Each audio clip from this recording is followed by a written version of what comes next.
about the origins of Hello. something from one part of that twist I'm to gonna the other, be right? listening One part of to that, and one string in that chiming braid in, to another one. On And Sunday's stream. unfortunately, what has Not happened is part you've of the jumped stream, in obviously, to defend but someone just bullshitting platforming you it. because you I would found some recommend kind you of go watch that thematic instead of resonance, this. possibly if you squint really hard and make everything If you're interested fuzzy. in that more so than this. Don't do that. Uh, You're teaching yourself not to think. yeah. Real I'm is just someone who is not playing smart a enough game or while aware watching enough it. to be in on the crafting of the fiction that is FD professional is wrestling. It's someone who doing doesn't. usual Most people FD use come stuff. from colloquially, not genealogically. What do you think colloquially means? And if it's colloquial, what is it colloquial for? Because it's going to be Similar colloquial invasion force. for 10 genealogical, heavy ships, 25 transport. i.e., where in the past something comes from. In fact, have to believe that Iron Sheik and Hacksaw Jim Duggan are mortal enemies in order to be invested in the show. A mark believes that what they're watching and consuming is real and often will feel insulted, maybe even resentful when shown the opposite, because it makes them feel like they've been tricked. In the world of You're both wrong that Gold Destroyer used the word mark. Did they use the word mark to mean that? Or did they use the word mark because they were conning people? Those mean that's different. That's different. Where's the offer extra kit? Stop Googling stuff to try and justify the bullshit. It is exhausting. At peace. wrestling, We're at no one peace. wants to be seen as a mark because marks are annoying and they kind of ruin everything. They take things too seriously, make people uncomfortable, and can be obnoxious as a performance as well. Cue up this classic moment that has been memed a million times in wrestling communities. It's still real to me, damn it! After around half a decade now of making political content on this platform, I have come to realize that a lot of consumers of political media, regardless of the political affiliation, are marks, and the worst kind of marks. They're marks that are convinced that them Colloquialisms hitch off current popularity? No, come from refers to the genealogical. You were saying it comes from this prior thing. So I need to That's the wait a colloquialism. while to do that. I'm not saying colloquialisms are inherently genealogical. Good God. Are we serious? I need to Were we all annex lobotomized this Algonquin. week? What the hell? being a need to mark annex is them actually the ASAP, correct actually. way to operate. They use the word to describe wrestling fans that believe wrestling is real. Annex them, yeah. Is that because it comes from wrestling, or is I it need to block because them off they from this, viewed those fans as a part of the colonial category route? I of need to person that annex extends this beyond and then wrestling colonize that as ASAP, marks because they could be so that they will conned? colonize this Learn without- how to think. They won't Jesus be able to Christ, colonize this. compartmentalize. without going in over here. I in don't the want them space. to. Some I of want you them to are marks colonize with this no stuff sense of self-awareness on what you're separately. actually doing when you click play or leave a comment or share a video. Many of you are convinced that your favorite content creator is actually a revolutionary, or that their platform, whether it's a couple of 100,000 or a couple of million, By the way, you've been watching Jordy, so you've seen Hassan Piker's Kim Jong-un outfit lately.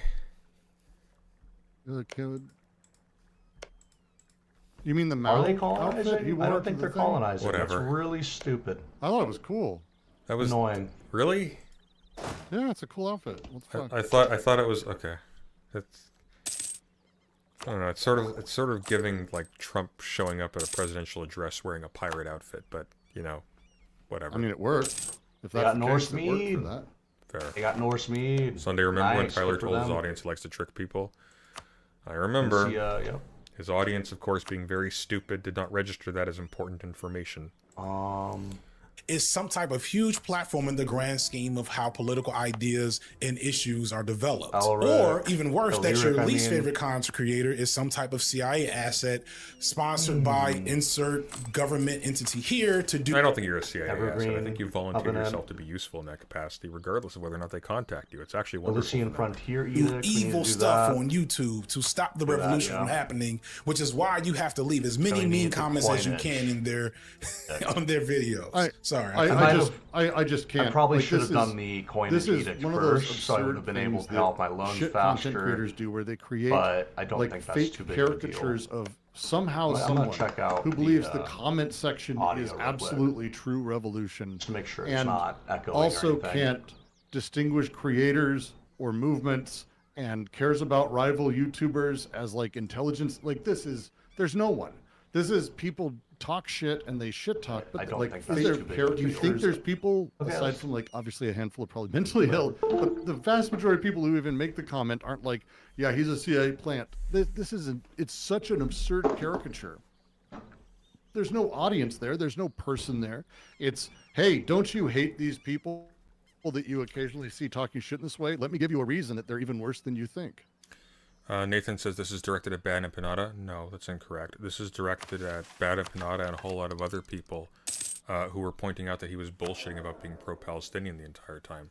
This is someone who went out of his way to tell people to shut up about black Democrats not being vocal about Palestine. I've covered this before. I have a video with that clip. This is a thing that has happened. He has gone out of his way to say in clips, yeah, no, I won't talk about this stuff because I want a seat at the table. It'll get punished in the algorithm. You wonder about those photos about people who are smiling outside of concentration camps? That's why, because people were able to make money and have friends and have a nice, fun existence provided they went along with the program. That's how it works. I couldn't finish that one with a straight face. Some of you are convinced that your comments and shares are a form of praxis directly contributing to the political movement you claim to be a part of, and that would be bad enough in and of itself. But the worst part is that unlike wrestling fans, most of you have shown a complete inability to reframe how you see things and actively resist being corrected. FD Signifier is They have very, a very debt of angry that anybody 300? on Earth holds him to account Oh, because he God. considers viewers or people who don't make $1 million What on the heck YouTube is to be this? lesser human beings, despite the fact What that the he heck can't am think I? his way out of a What the paper heck is bag. Wikipedia doing? It's pathetic. How are they getting? It's genuinely 300 pathetic. This ducats entire thing, of I am debt? probably done with political content, is because he can't hack it. He's too mentally weak. He can't do it. He doesn't have the discipline, he doesn't have the knowledge base, and he doesn't have the will I'll to take the learn. It's a colonial. spiritual failure. That's the reason bonus. for this. It's because someone like Bad Empanada, who, by the way, is very sloppy in all of the same ways, was able to point out, well, actually, you didn't talk about this until da-da-da-da-da-da, and you're going after all these other people for being slightly uncouth in how they talk about thousands and thousands and thousands of innocent people having their homes demolished over their heads and crushed by the falling cinder blocks. Because you want to make a little extra dough on YouTube. It's not even a matter of like a subsistence level. You're wealthy. So your excuse is you have disgusting consumer habits that you can't control, and that's more important to you than non-white people in other countries being massacred by yours. Take the last of their 5%. Yeah. That's it. He has decided that he'd rather eat them like a hamburger. That's his existence. That's the kind of creature he is. On your views. Unlike wrestling fans, you cannot be trusted to engage maturely with the media you're consuming, and you tend to reward figures that willfully misrepresent themselves as more than just entertainers. The truth about marks is that they want Nathan, call in or shut up. I don't suffer cowards in my chat. You're gonna call in or you're gonna whinge in the comments. their fantasy to be real. They want to be tricked, and they hate the truth about Calling a black person a slave is not slightly uncouth. Was he talking about, in a particular context, talking about some influencer or some person, for example, simply following suit on something, like being a toady in that context? Because I gotta tell you, like, assiduously avoiding any of that language because you don't want to trigger people who are going to use that in a disingenuous way is actually kind of racist, to be frank with you. I think that's silly. And to be clear, I'm actually pretty sure that Bad Empanada was generically calling liberals slaves. I think he was calling liberals slaves for going along with their countries abetting a genocide, funding a genocide, arming a genocide.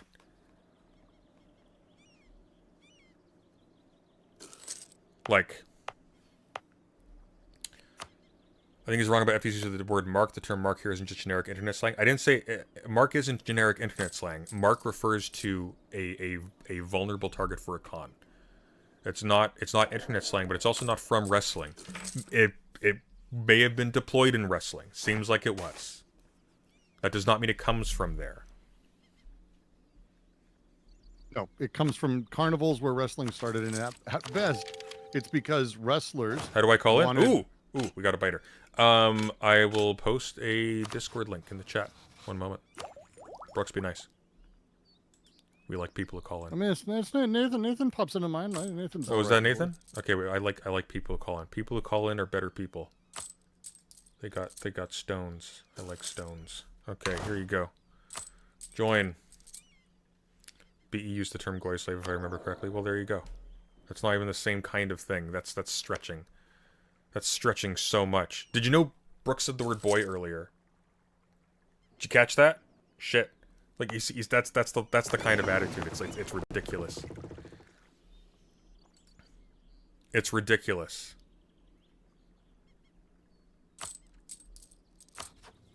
Like, did you say the word ships? Like, it's ridiculous. Don't do that.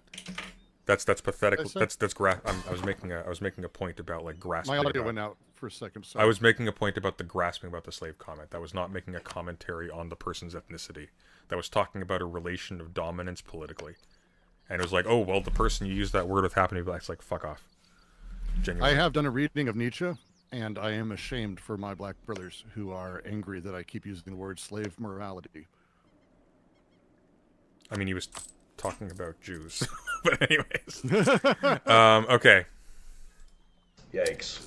But again, no, you know what? None of this matters. Like now, I'm still just like the whole thing. Like we can be really pedantic, which it's you and me, of course we are. But this bullshit thing he's doing is the structure of, speaking of Nietzsche, the priestly morality. Oh, I'm going to diagnose the hidden sickness of everybody.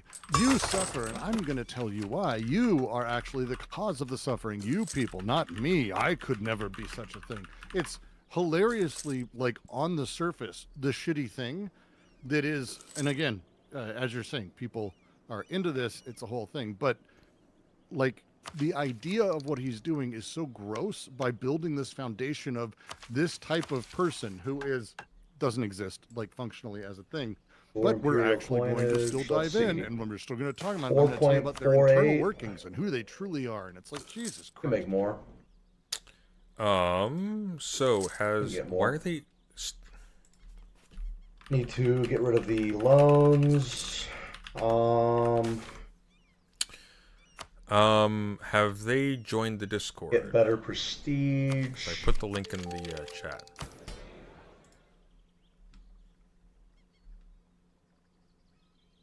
Inominux. I don't have the prestige. I'll pin it for you, okay? I might do this. What they're really doing, because secretly they low-key hate themselves. It's a sad reality of the genre that seems impossible to fix, and surprisingly, one of the first people to call this out was Candace Owens herself. One thing I hated to cut from the video was from this lesser discussed TED Talk that Candace Owens did before she became who she is today, when she was still a liberal or cosplaying as a liberal or whatever you want to make out of whoever Candace Owens was before she became who she is. This TED Talk is mostly about her experience of being bullied and harassed, something that she suffered at the hands of white students in her high school that got so bad that the NAACP got involved. They told me things like they were going to tar and feather my family, that they were going to put a bullet in the back of my head as they had done to Martin Luther King. They told me in so many words that I better not be home. For those who do not know, Owens grew up relatively poor, but also in an all-white area, so she had that fly in the milk experience that I talked about in other content. I'll leave the video where I talked about that, but just understand that although I empathize with why some black parents do this to their children, this is categorically a harmful thing for black children, and despite what some might think, I empathize deeply with black kids who have had to deal with this experience because it can be traumatic. However, more significantly for the moment, this type of fly in the What the frick just happened? There you go. Yeah, oh, he's censoring himself using a series of slurs. Had to deal with this experience because it can be traumatic. However, more significantly for the moment, this type of fly in the activity. We are falling behind on That's tech. slurs, my friend. But what's I don't get it. You know what? You shouldn't even say the animal that's on screen. This type of fly in the Expansion activity that Owens would eventually What a fucking coward. become known Big for. old coward. What a fucking coward. By the way, I love the fact that he made this big like Charlie Kirk video months after he died when everybody else had been mowed for being a little too uncouth about Charlie Kirk. He waits till everybody else gets chopped down, and then he makes it. It's so cowardly. It's so cowardly. There's a kind of person, though, who watches like, oh my god, look, he put the thing. He did the thing. He did the thing. It's like, oh, he's so... It's so like... based, calling Candace Owens a slur. He's just as cool. You know, those comments that he just showed that was her being bullied? Like, that's the same energy, and it's so good that people were saying the N-word to her, but he, like, it's totally different, and he's cool for doing it now. Right? I mean, Google's fine with it. Yeah. It's kind of the thing. It's like Google's fine with you. That kind of tells you a lot. The giant corporations that are sending tremendous amounts of money to right-wing white nationalists, they're fine with you. Think about that. Think about that for a second. In this talk, Owen speaks on how the anxiety that she suffered after this ordeal led her to depression and anorexia, but not specifically the racial harassment, the aftermath of it, the depersonalization and attention. And what she learned from this experience might be the one time that Owen said something that I genuinely agree with. Owens learned early, well before the social media political economy existed, that most of how people interact through media, especially social media, is kayfabe. This TED Talk was not long after she had wrote the Donald Trump has a small penis article, and not too long before she became the biggest face in the MAGA movement. It's the same as when a baby face or a good guy wrestler suddenly turns heel or into a bad guy, except again, unlike in wrestling, the audience thinks that this is all real and that it should be taken seriously. And some of you might be saying, well, that only works in the right, FD. And those of you who saying that were probably dick riders for Graham Plattner just a few weeks ago. And Hey, where were you on Graham Plattner before you got called out? Before everyone else already talked about it? Where were you? The only reason why he started talking about Graham Plattner was because he got called out for being silent on Palestine. That was it. In like the last little bit. All of this is made up. It's so weird. Anominix, well, it says I have to be a member for at least 10 minutes in order to call. Did you join? What's your username? We'll skip that. Are you Notch Thexan? For now. Oh no, they converted. Join the Aztalan has come. There you go. You gotta The decide. Aztalan people. Go into the waiting room. Hey Brooks, we're gonna go into the Discord server, okay? Which one? Gay Science Laboratory. Okay.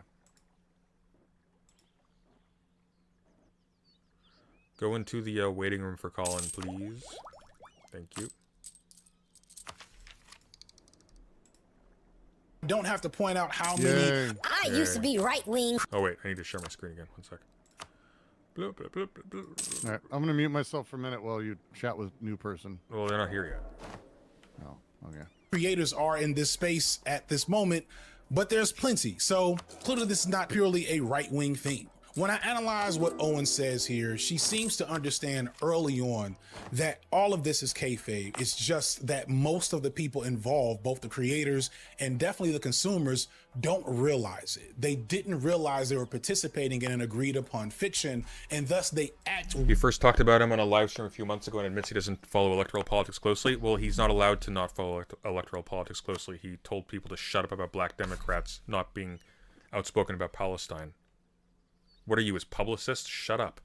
Way more severely and intensely than they would if they were standing face to face. I would say spending a lot of time, as this would be, a lot of time not saying anything and hedging bets is literally what my video about this was. Like, there we go. Now we got. I just don't do a lot on electoral politics, but I will after the fact absolutely condemn anyone who was talking about it and involved, because taking a stance in any sort should be punished in retrospect. We should be angry with people constantly. August sent me a clip from Brittany Simon. It's apparently hilarious in this context. Let's see. August has not been sending hilarious clips. You should be very scared. Because I bet you it's not funny. Well, we'll see. this person is engaging in is liberal consent. So there's conservative consent, which is like no consent. Okay. There's liberal. This is the Graham Plattner situation. He was drunk. She had a text message. She didn't lock her door. Da da da. Liberal consent is close enough. It's close enough consent. I did enough, so it should be good enough. Okay. Oh, I told her on a message on a voicemail I wanted to fuck, and that should be good consent. August, why are you sending me this? Okay. Oh, she came she came back to my place. She invited me over. Close enough. Okay. My version of consent is informed consent. So the kind of consent that I promote, I think is the best and the healthiest, is the kind that I engage with my now married partner. Where my now married partner, in contrast to this story, right? It's a first date. He's on a first date with her.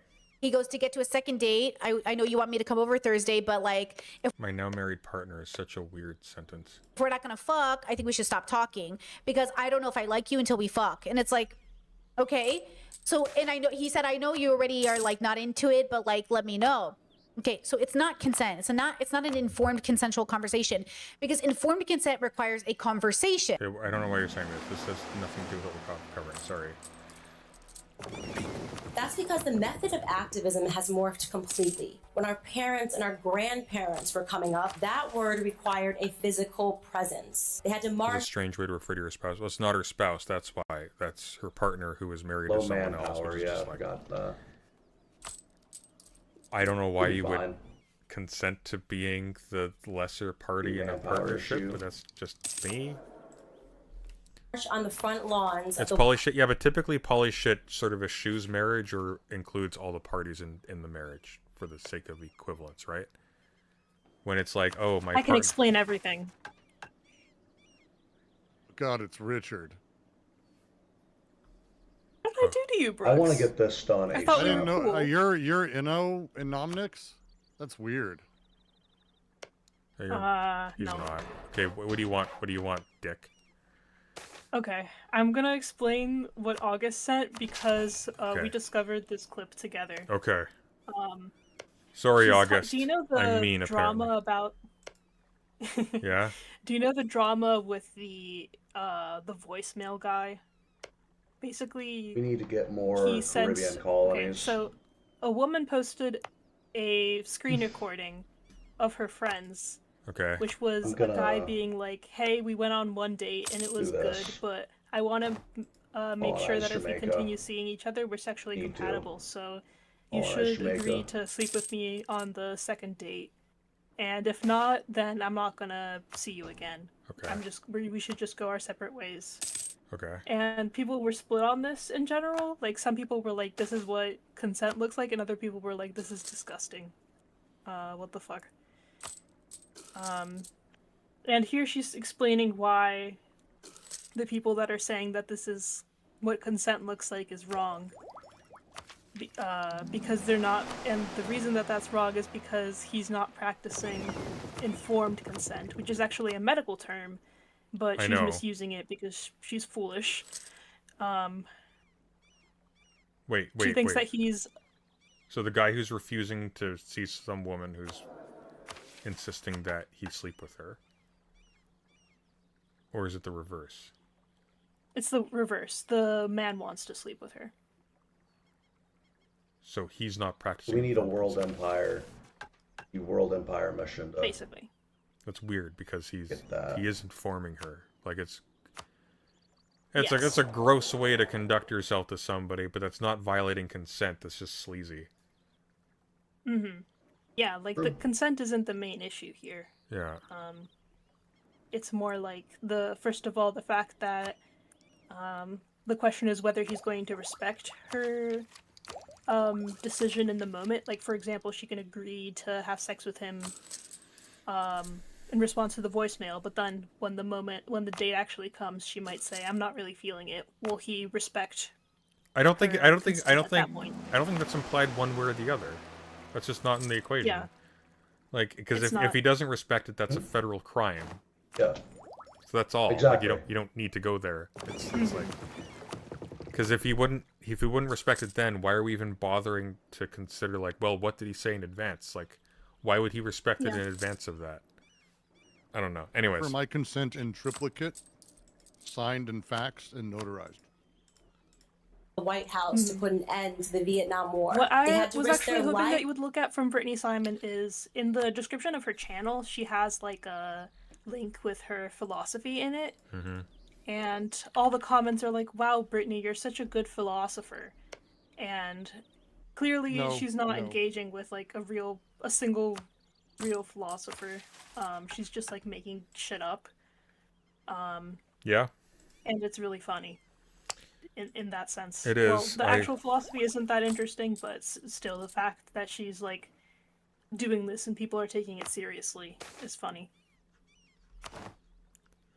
I mean, to be as far as FD said, she's one of the people not doing any kayfabe, so she must be a philosopher.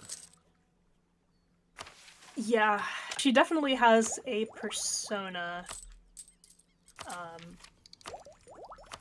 which is like loudly being right about something. I guess. Also, she's not in a polyamorous relationship anymore.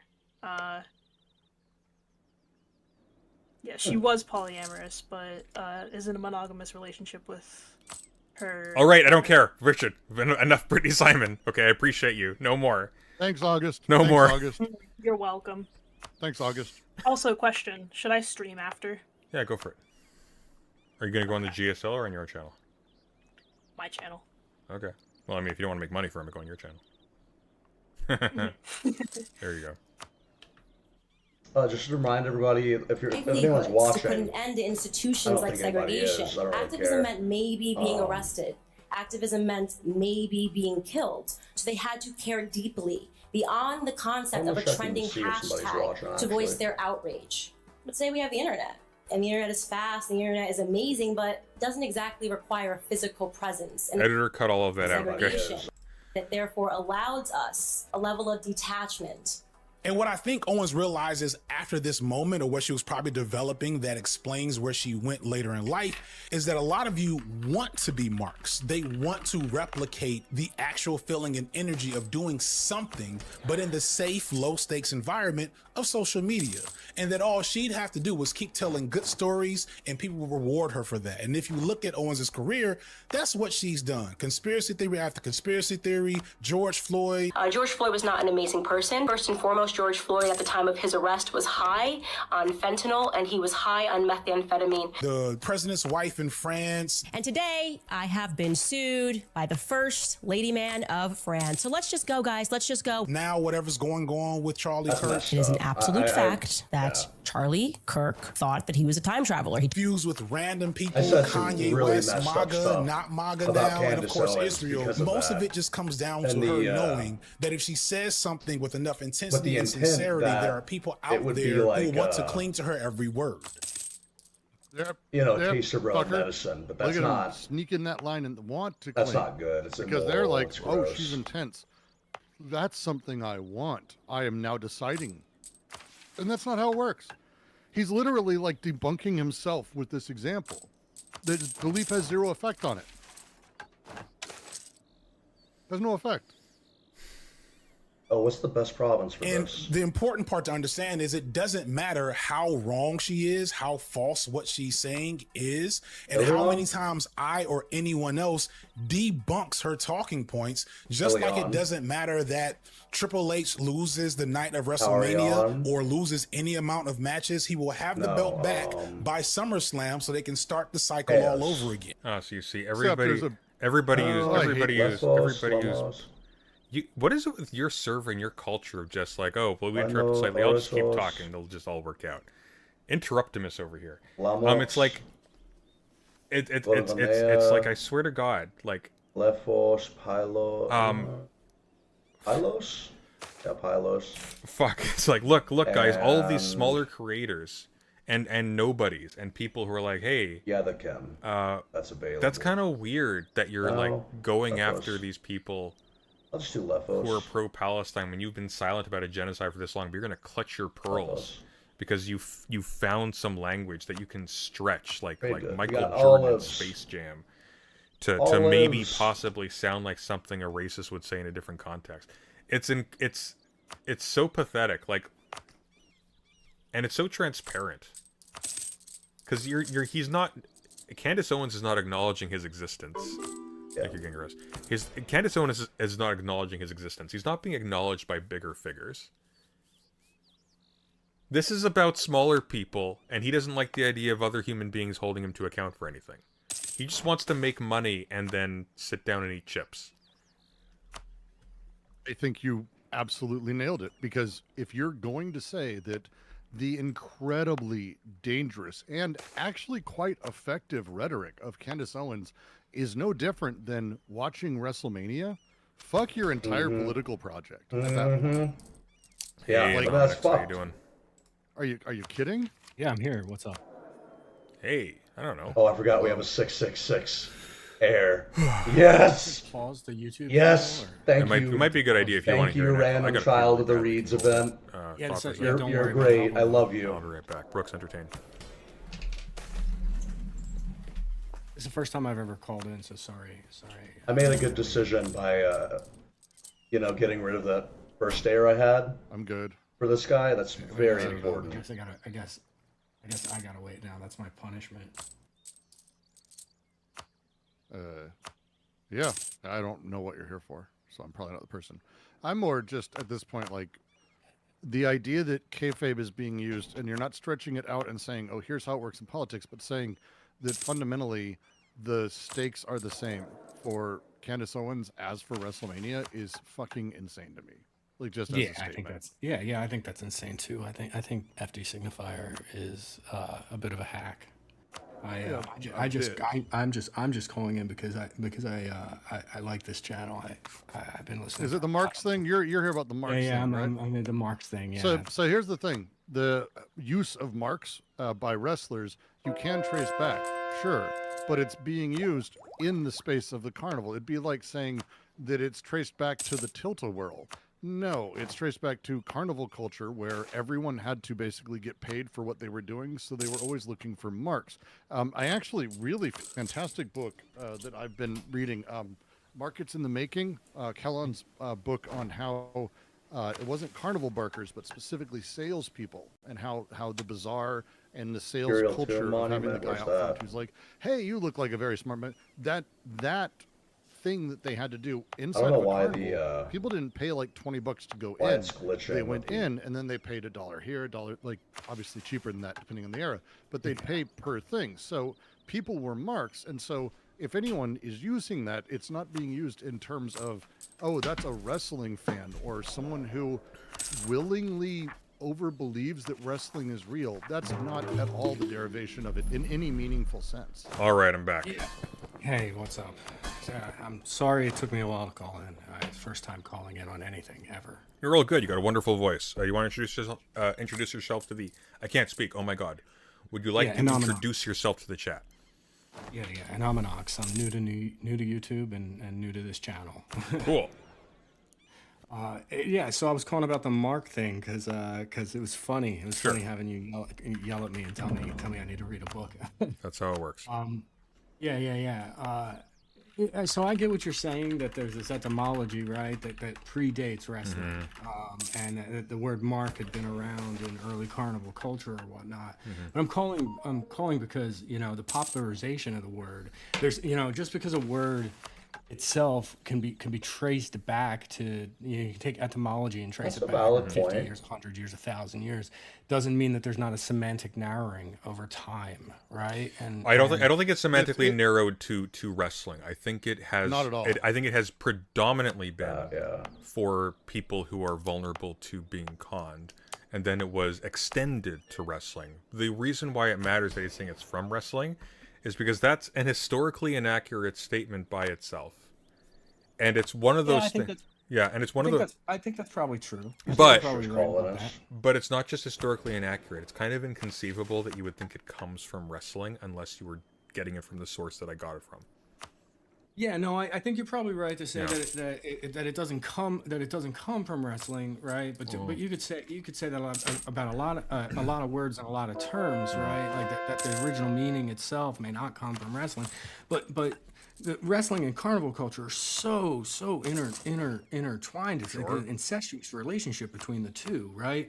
And it's really hard to separate those out. And whereas carnival culture, you could argue, no longer exists, wrestling culture does, right? And so you have but scamming people as a thing, which is where it was used, the term mark in carnival culture, is way outside. The show Better Call Saul used the term mark constantly. Most shows that talk about that. So who's the mark tonight? Who are we going after? Prank shows, they use the term mark because they're the person they're going after. It's the idea that it's even like as wrestling an origin or primary use instead of sort of a weird online insult for terminally online people in specific ways. I would need a lot more understanding. Well, you know what? I would liken it in terms of this intertwined point. Like, sure, absolutely, but the problem is that doesn't actually get to I'll where go to you war need with them. to go to make your case. So, for example, liberalism and leftism massively intertwined. That's The actually original really bad. are liberals or leftist liberals.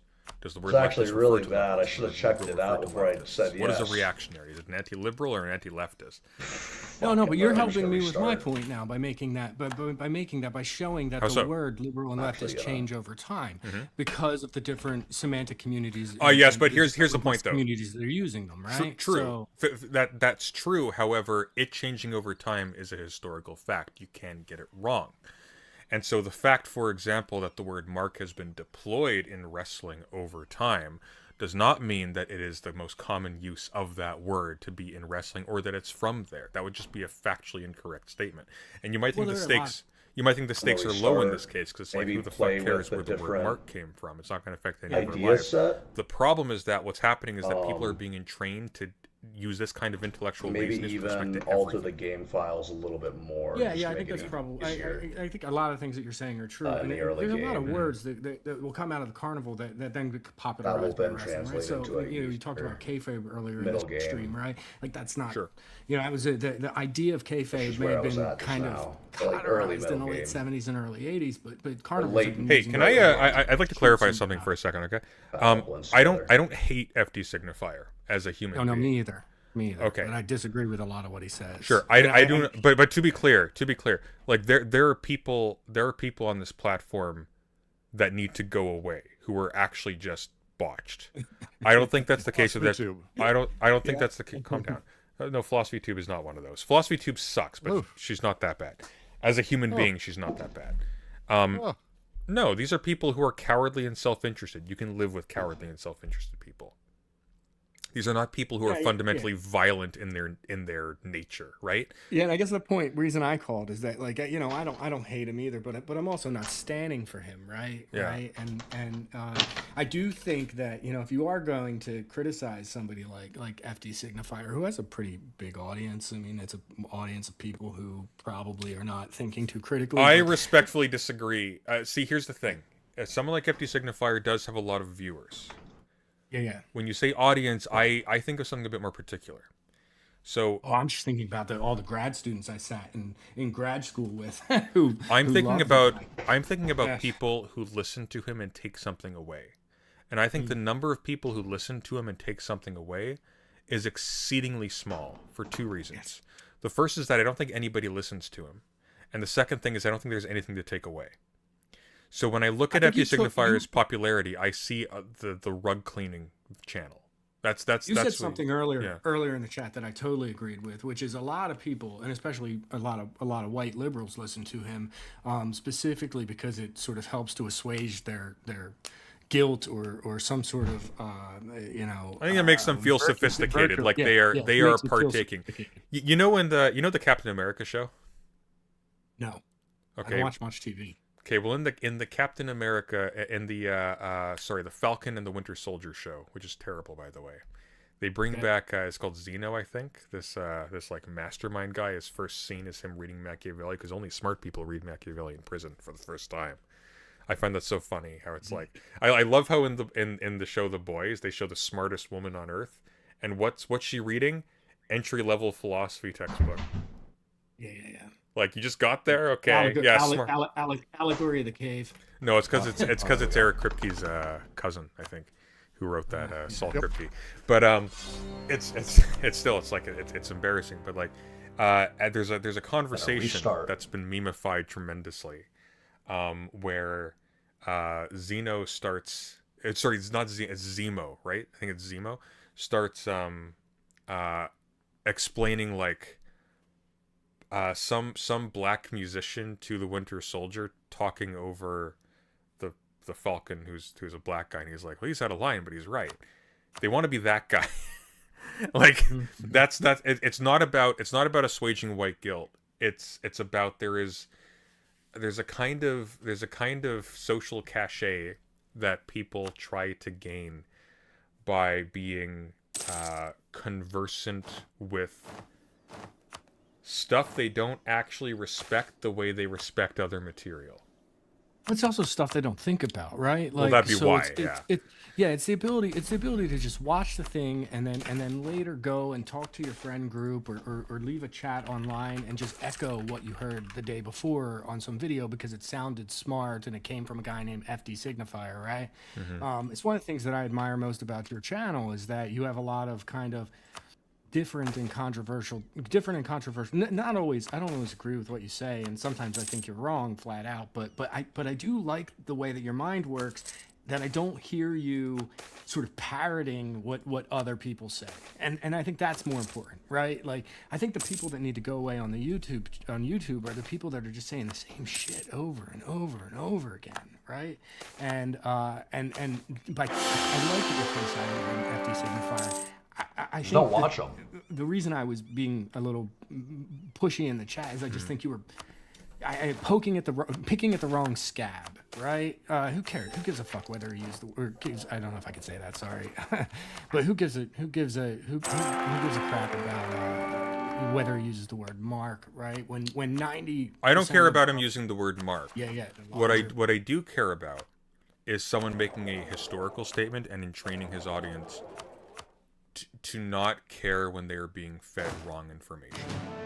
Mm-hmm. I'm not sure it was wrong information. But I wouldn't even say that. I would even go a step further. $50 a month. He's oh my building gosh. through all of this a foundation and a lattice of meaning that he is then going to be making claims that again he hasn't earned in any way that are fundamentally self-contradictory. And every step of this that he's using to link thing to thing not only doesn't exist, is phantom at best. But when he finally gets that final point, it's literally standing on nothing. And that's, to me, the point of like critical watching, critical reading, anything is watching when these first things one I'm come going to take together, is colonial empire ideas. I'm going to start colonizing. How he reacts and uses the word Arcadia. He's linking it to that's not like he's also stealing a lot of his content, by the way, in case you didn't know. There's a book or the nationalist estate. I'm not sure. It's called a decisive novelty or a decided novelty or something like that. It's a nonfiction. I read a lot of books on it's a stupid hobby, but I read a lot of nonfiction books on the history of carnival and professional wrestling, and it's a book by Ian Douglas that speaks specifically about black wrestlers. It's a guide to black wrestling, and he's almost a lot of his arguments are almost taken word for word. The only thing that he's doing differently, no shock. The only thing that he's doing differently is he's taking those arguments and then applying them to people like to modern day politics. Well, this is why again it's one of those. This is why I'm very suspicious of people relying on AI for their scripts when they have that uncanny combination of depth and ignorance, where you would encounter all of the points that would inform you in the course of getting the fine-grained pieces of information that you are structuring your essay around. Yeah, there was an article that was in the New York Times, I believe, about 2 or 3 years ago that was like, I think the title of the article was like, "Is Everything Wrestling Now?" And so I feel like what he did was he took this book. If he had used AI, then AI took that book and kind of matched it together with that New York Times article, and it's just like, and it's spouting out some weird mishmash of the two that he may every now and again a good point will come up, but 95% of what he's saying is like the stakes are so different. I think the problem is a matter of stakes, right? And who's your buddy on this channel? Who I was talking to when you went to pee? What's his name? Oh, Brooks, you're still here. Yeah, Brooks. Hello. Yeah. So Brooks made a really good point. Your buddy. Yeah. Brooks made a really good point when you were out of the room, and he said, like, look, and I don't want to say I don't remember exactly what it was, but the problem that he had made is like the stakes between WrestleMania, or the stakes between what's happening in the ring versus the kayfabe, if that's what you want to call it, that's happening in modern day politics, are so vastly different that it's almost comical to it's almost insulting to combine the two, right? Because it's making you focus in the wrong spot. Right? Well, and this would be my argument, and it's the thing I hate that he's doing, where he's trying to psychoanalyze and like go into the back of the head of Candace and all these people. Here's what people really believe and do. Like, he's doing his thing. He is he is producing as he produces. And what he's producing is himself. Trust people when they tell you who they are. And what he's producing is content that says what he's doing is as useful ever as WrestleMania. And that's how he views it.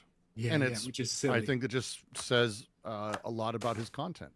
Yeah, it just shows a lot that he's full of himself. He's as full of himself as the wrestlers that he's criticizing. As full as himself. Look, I don't want to completely derail your stream because I know there are people that want to talk about other things, but I do want to mention, I know you read a lot, and I'm going to make a recommendation for you because it's only about 5 pages, and I think you could get through it and you'd like it. It's Roland Barthes. He's a rhetorician. He's the guy that. Yeah, the Death of the Author guy. He wrote a really fantastic essay on professional wrestling, I think in the 1950s. Is that in Mythologies? I think it's in there. It is in Mythologies. It's in Mythologies, yeah. It is in Mythologies. I think it's the first one. It is. It's somewhere in there. It's really great. It's a phenomenal piece.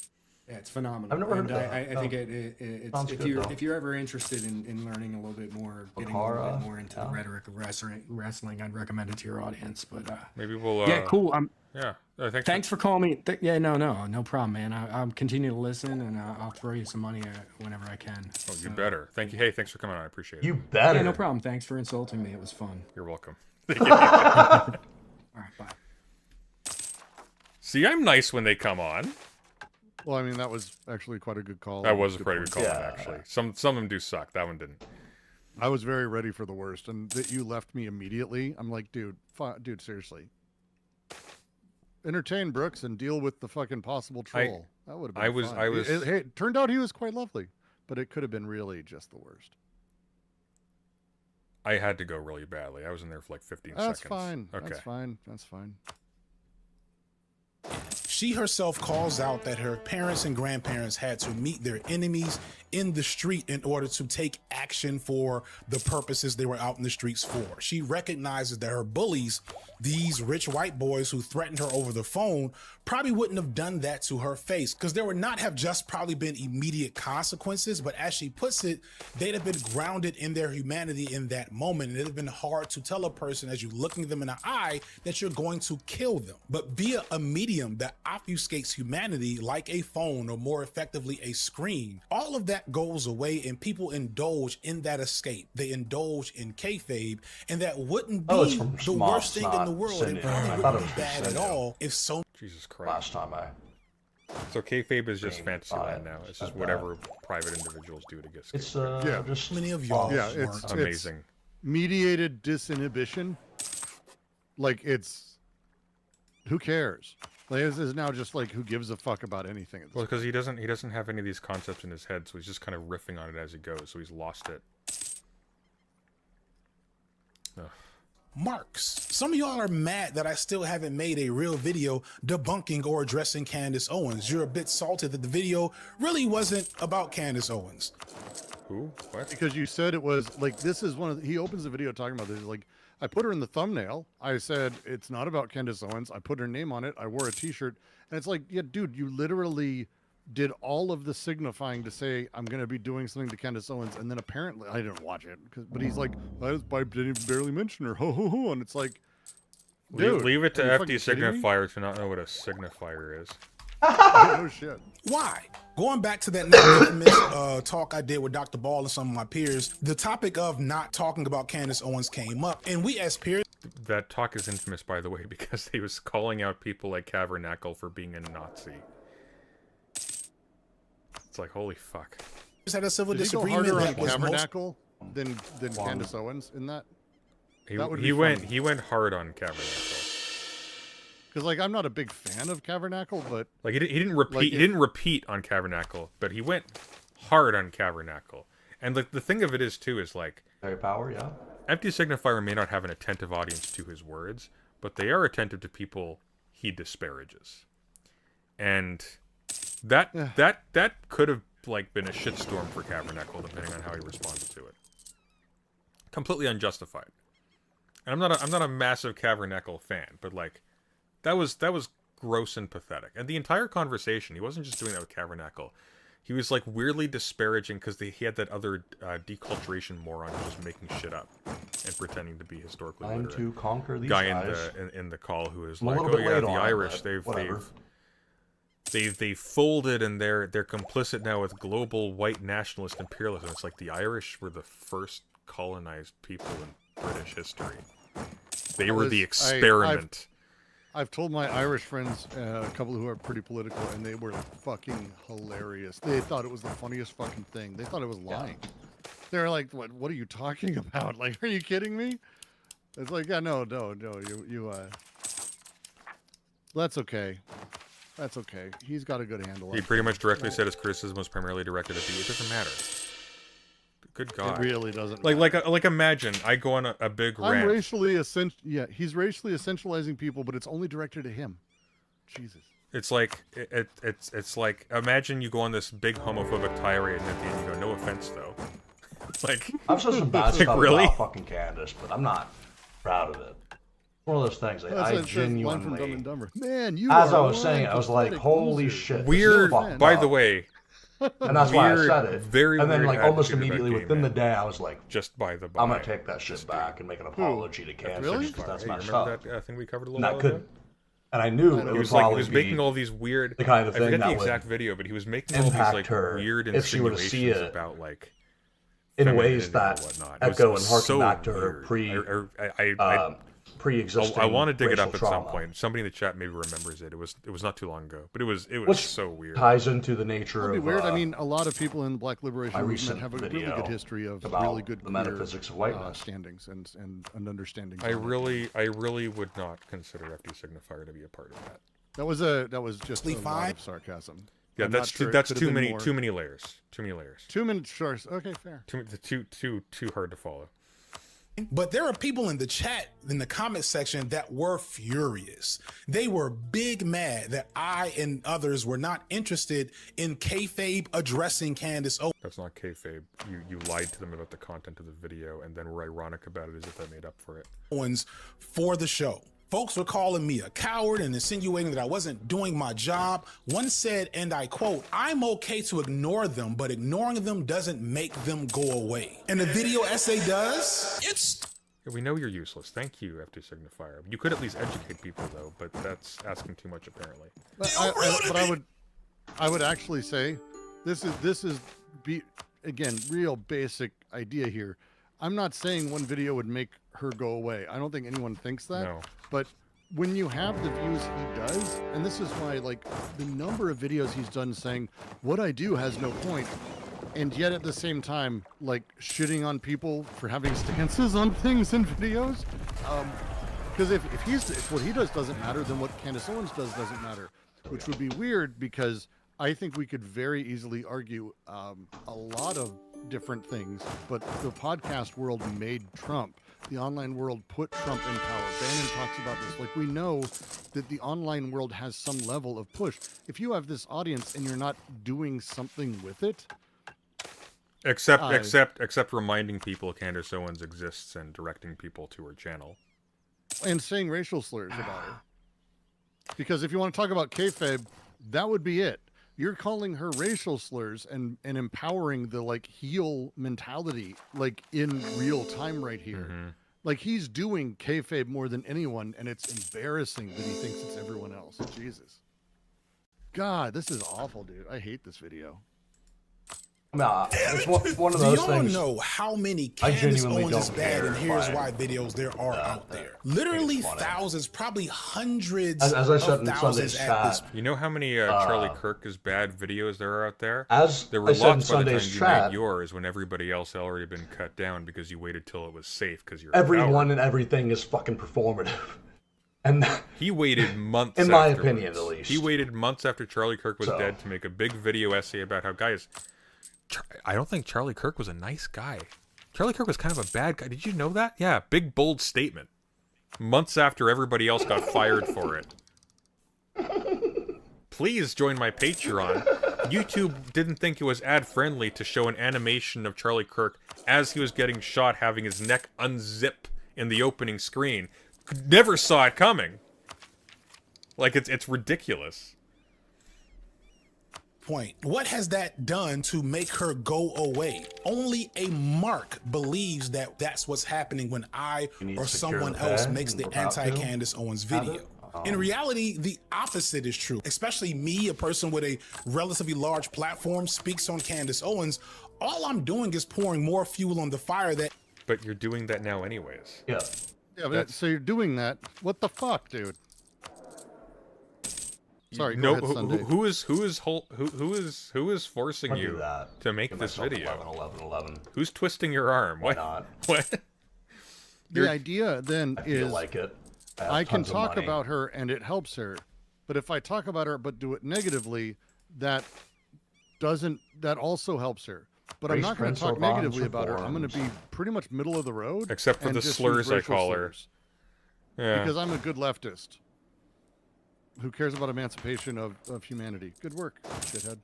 that is her reach on this algorithm. There's a reason why I use her face, not just in that video, but a couple of videos over the course of my career, because I know it's algorithmically powerful because people want to talk about her. And the more you talk we know you're a scam artist. Thank you, FD. about her, it's like Voldemort or Candyman. Hold on, how many Candymans am I supposed to say? What? I forgot how many I don't understand that right. Something. It's a horror movie called Candyman that was quite good. They Chicken did a a piece. decent remake of and like sort of Hello. extended it out. On the Very fun. Daga. How are Very you fun. doing on the Oh, is that the one with Daga? that Hope basic? you're well. Is that one where the You mean one with the donkeys? clip on Instagram where it's I don't basically need 'em. like Black Pennywise? But it's like a minstrel character. Am I thinking of something else? That is you're not that. No, I know the. You the know what movie I'm you're talking about? What is That's it? also. That's goddamn, what is Kais in it? that. It was really good. well acted. No, no. Yeah. Candyman is Sorry, that was messed up. slasher horror thing where Okay. like you get pulled into the dream world, like kind of thing. Tony Todd, is that the other? Is that the other? Candyman comes into our world, that kind of thing. It's great. Shai Halud says Tony Todd. Is Nope. that the no? I don't think so. Okay. I'll look. Candymans was. Hold on 1 second. How many times? 11, It's 11, 5 times. 11. I'm safe. Everything's cool. That's why I try a I'll do lot that as again, much as I boost it can, up even more. though like often these videos don't perform very well, to pull back the curtain on all of this to show I'm not in the Matrix, y'all. It's a green screen. fucking tired of some of y'all. I'm trying to bring you all No in one, no on the one on kayfabe. Earth has ever thought he's in the Matrix. This is what I mean. The kayfabe Yeah. he is doing. Yeah. He's actually doing it, pretending that there are these people and these other things, and that there's these enemies and these other things. Like he's building all of these things in a space of almost entire fantasy. That there's no one who's like he's like, oh, I'm just insulting him, and it's like, dude, seriously, this is just beyond lame.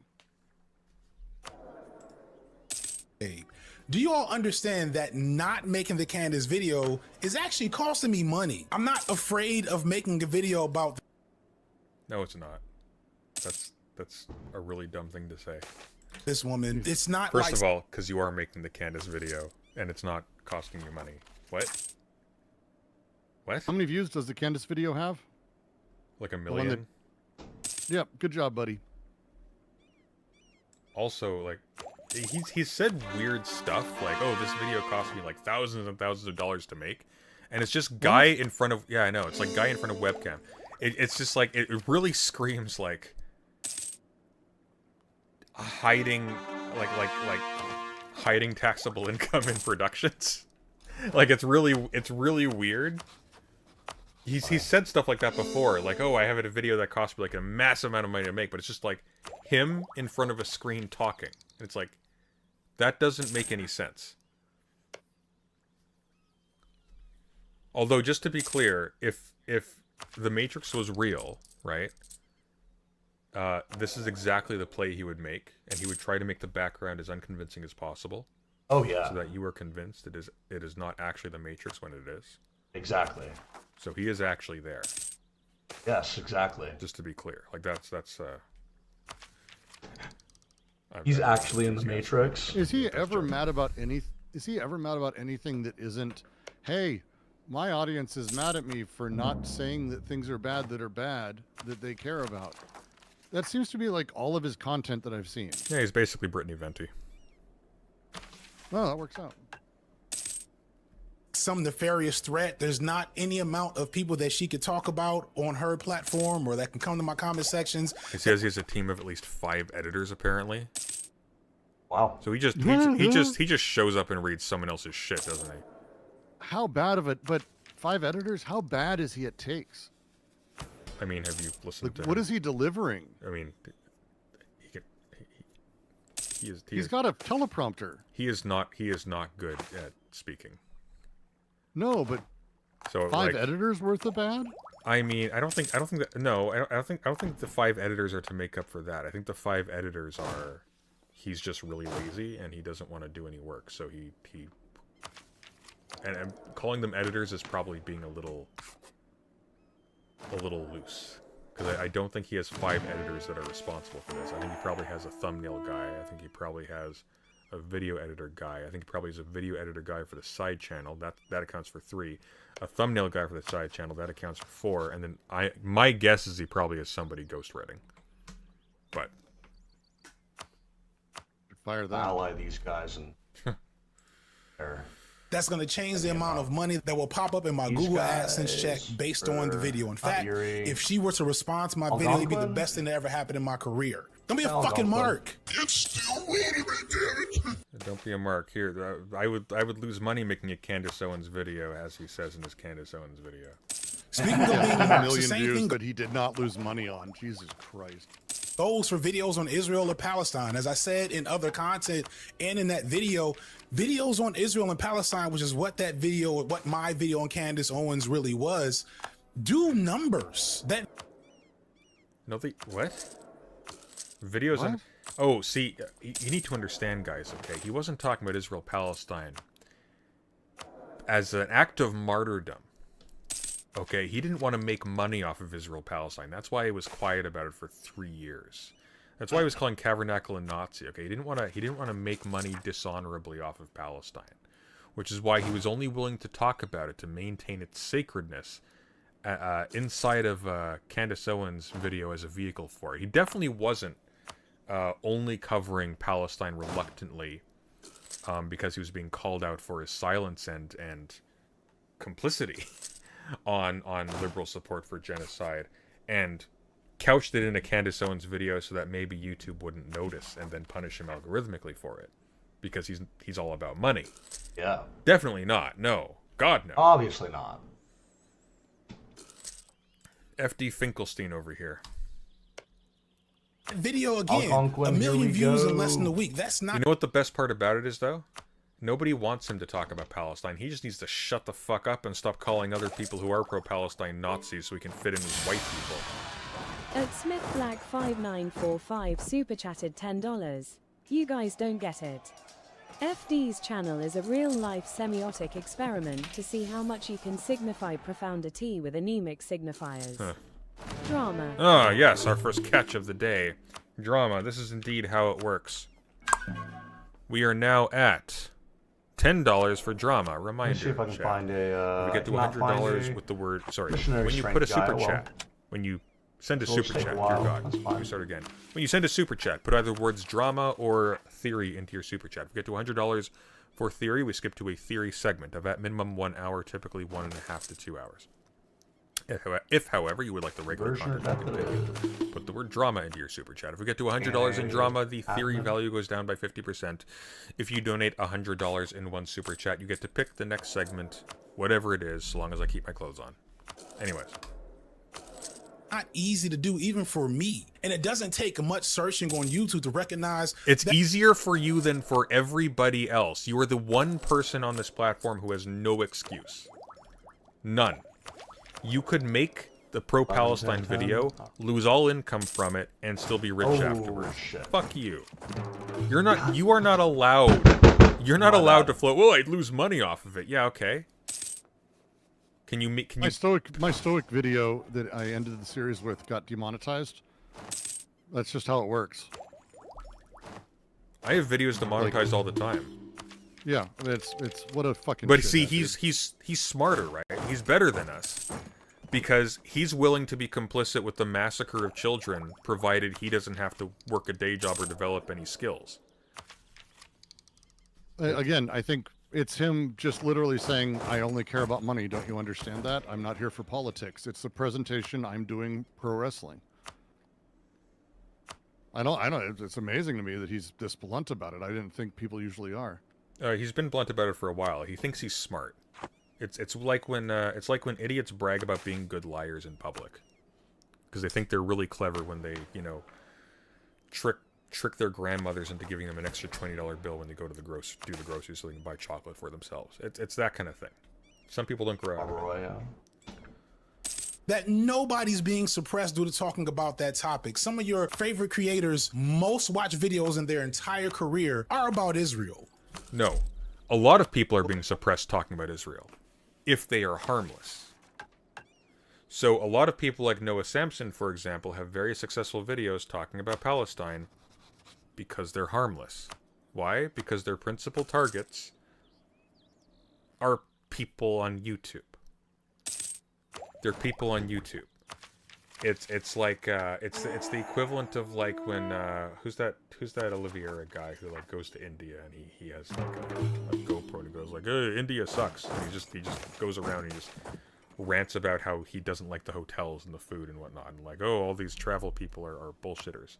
And the fact of the matter is, India's a real place, so there's going to be a lot of good food, there's going to be a lot of bad food, there's going to be a lot of messy hotels and a lot of nice hotels, because it's a real place and it's not a theme park. So if you go through it and you're not just plugging it as a foodie tourist video, it's going to be a little bit rough around the edges because it's got shit going on. Just like there were a couple of travel people who came to like travel YouTubers who came to my city recently, and they had a video about it.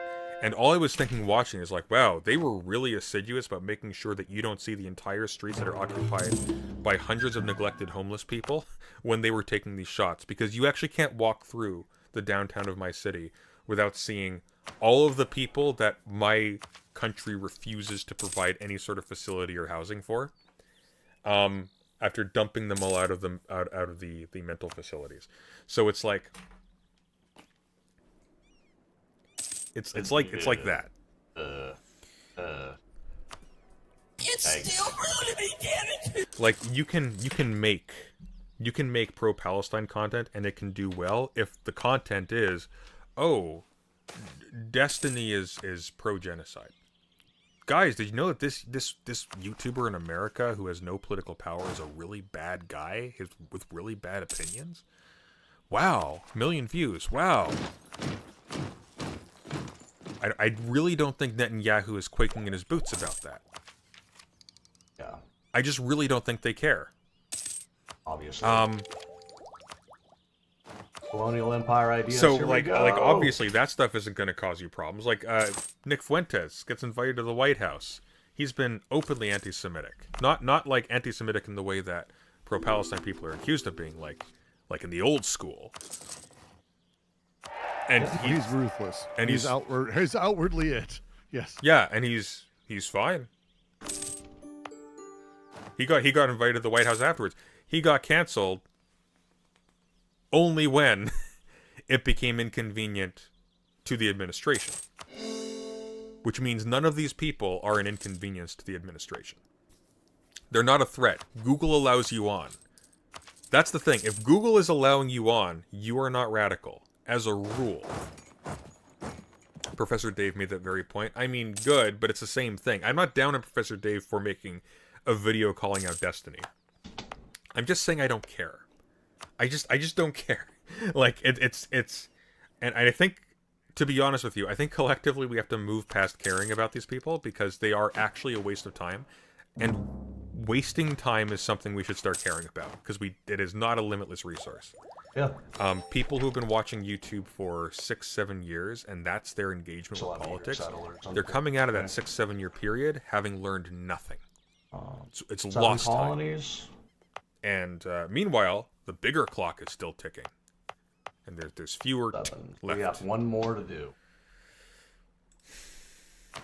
Don't be a fucking mark. Now, this is not to say there should never be pushback or education or debunking of right-wing arguments. This is not to say that we shouldn't be talking about Palestine, or that every video addressing Israel or Palestine or Candace Owens or insert right-wing rogues gallery here is a cynical thing and that people are grifting. These are I mean, just with you it is. Important and interesting topics to talk about, which is why I will still make videos related to them. You slime ball.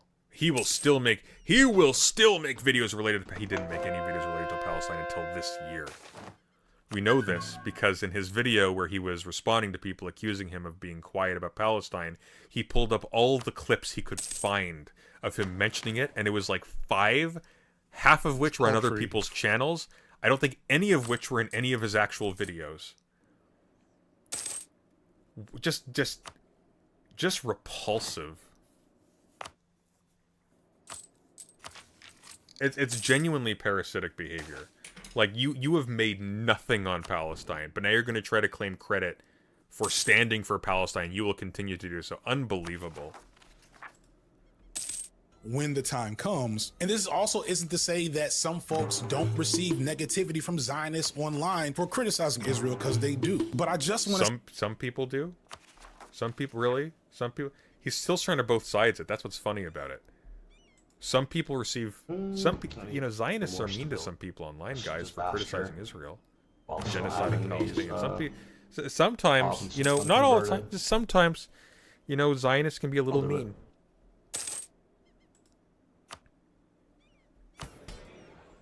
I say that all this extra mythologizing, a lot of the stuff y'all hear and take as truth about your favorite creator risking something about their content creation career on YouTube because they spoke the truth about Palestine, is just mostly not true. The only person I maybe give some respect to is Sean, because he was the first person to make a video about the genocide relatively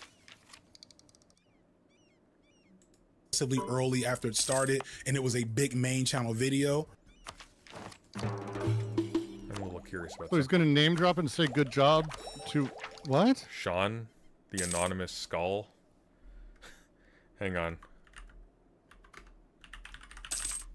I'm just curious about something. So Sean's video. Hello, everyone. Hello. Sean's video was from 25th of February 2024. I'm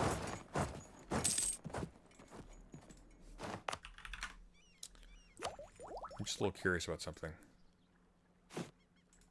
Give me a sec. That one. I could build the next fort right here, but I might wait until I'm gonna wait until this is cold. My video was from 2023. Just saying. People were late on this. People waited a long time to talk about this until it was very safe. This is what a lot of people don't remember. This is my video, Israel's Naked Act of Genocide. I'll expand it in the title so you can see it. Not that I'm like, you can't even find this anymore because the old channel is demonetized. It's like right here. This is from December 2023. A lot of these big lefty creators, not to toot my own horn or whatever, it doesn't matter, but like a lot of these big lefty creators waited a long time, like a long time, to cover this stuff. Why? Because there's a lot of money in this. Sean was relatively early compared to a lot of these people, but they took so long. They waited so long. They waited until it's just like FD Signifier with his Charlie Kirk video. Everybody comes out with videos. A bunch of channels get demonetized. People get fired. He is silent. Yeah. And later, comes out with the big one. 1 million views. And brain dead audience is like, oh my god. It's like it's brave. Pathetic. It's so sad. So brave. This is why I blame the audience. This is people willfully eating slop. And you can tell them it's slop and they'll still eat it. I love slop. Sunday's my favorite slop But streamer, beyond even that, though this he's is not just slop. y'all aggrandizing what it means for Obviously. your favorite creator to make a video about something you like or think is important. I think a lot of marks want this to be real because they want to feel like doing something when they're... If you watch FD Signifier and you take him seriously, and he knows it. Yep. He 100% knows it. It's why he feels good about this, because he thinks he deserves it. And he thinks he's better than you because he conned you. Nation. That's it. 100. Is there any merit in watching the rest of this? I am so bored. He is so boring. There's never merit in watching anything he's made, so no, probably. Like he says literally nothing, and he contradicts himself still. It's like it's funny that he was actually also like networking with I can't remember his name, that Michael Burns guy, who does the same thing. It's just like it's identity first, and then there's no content in the content. He says nothing. There's name dropping. There's maybe the barest of a reference to a topic that he doesn't go into at all because he doesn't have the capacity to. And it's name drop again, talk about himself, give me money. It's ugh.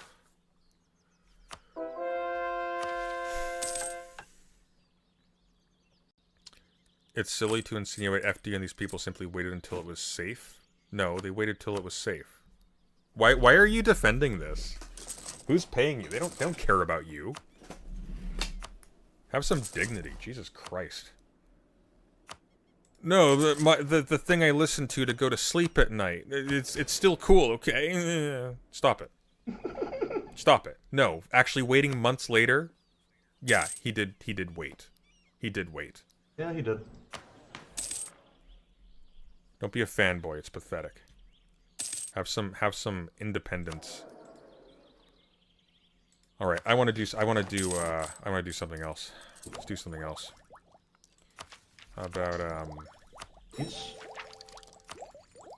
You got me for like a half hour, and then I'm gonna go do dinner and. Okay, you want to do good Vosh stuff and relax. Let's do Vosh on the AI book thing. Oh, dude, you know I literally haven't watched Vosh in like since the file thing. I think might be it. I don't think I've watched Vosh in a few months. Even accidentally.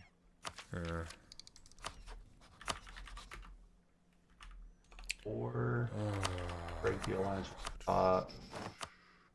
Okay, guys, look. Algonquin. I don't need them. They were just to fulfill This is a mission. worse than a book burning, okay?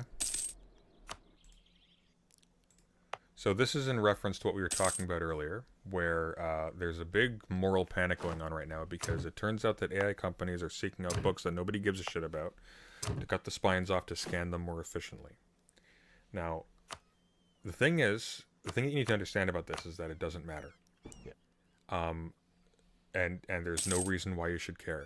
The reason why you should care about AI is because it is making it so that con artists and scammers and people who are just desperate to do anything to make money are glutting the market with derivative fake content that they don't even know the content of, which is squeezing out actual artists and researchers and whatever. That's the problem. When AI companies are seeking physical copies of books from before a certain period so that they can insert non-incestuous information into their databanks, they are not burning books, even if they are destroying books in the scanning process, for two reasons. First of all, when you burn a book, you don't actually copy that book to a different medium and therefore retain the book. Secondly, when you burn books, book burnings involve seeking out every copy of a book to make it so other people can't read them.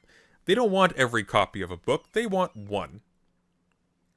They want one copy of a list of books. And crucially, the list of books they want one copy of are books that people care so little about and know so little about that nobody's digitized them already. And in fact, nobody cared about them moldering in some room somewhere admin idea. Until they heard about AI going after them. And I promise you, I would bet money that at no point in this video is Vosh going to mention the name of a single book. Because Vosh probably has not read a single book. Come on, he's probably read gives, like a comic book or something. It really gives right-wingers who are frothing at the mouth about, oh my god, they want the lefties want to take down the Confederate statues. They're destroying history. And it's like, really? They're destroying history? Who's your favorite historian of the Civil War? They'll never have an answer because they don't care about history. History is this mystical blob that makes up a part of the furniture of the two-dimensional Middle Earth that is their existence. Academics and historians are wizards in some tower somewhere, except for the lefty ones, who are Satanists. And none of this is something they actually engage with. It's literally just a part of the background that keeps them in the cradle of their youth into perpetuity. So now we probably should be able to. Let's hear about how the person quite rapidly with this game images of children. Because I took a colonial idea, about colonial empire AI companies and scanning. It's OP.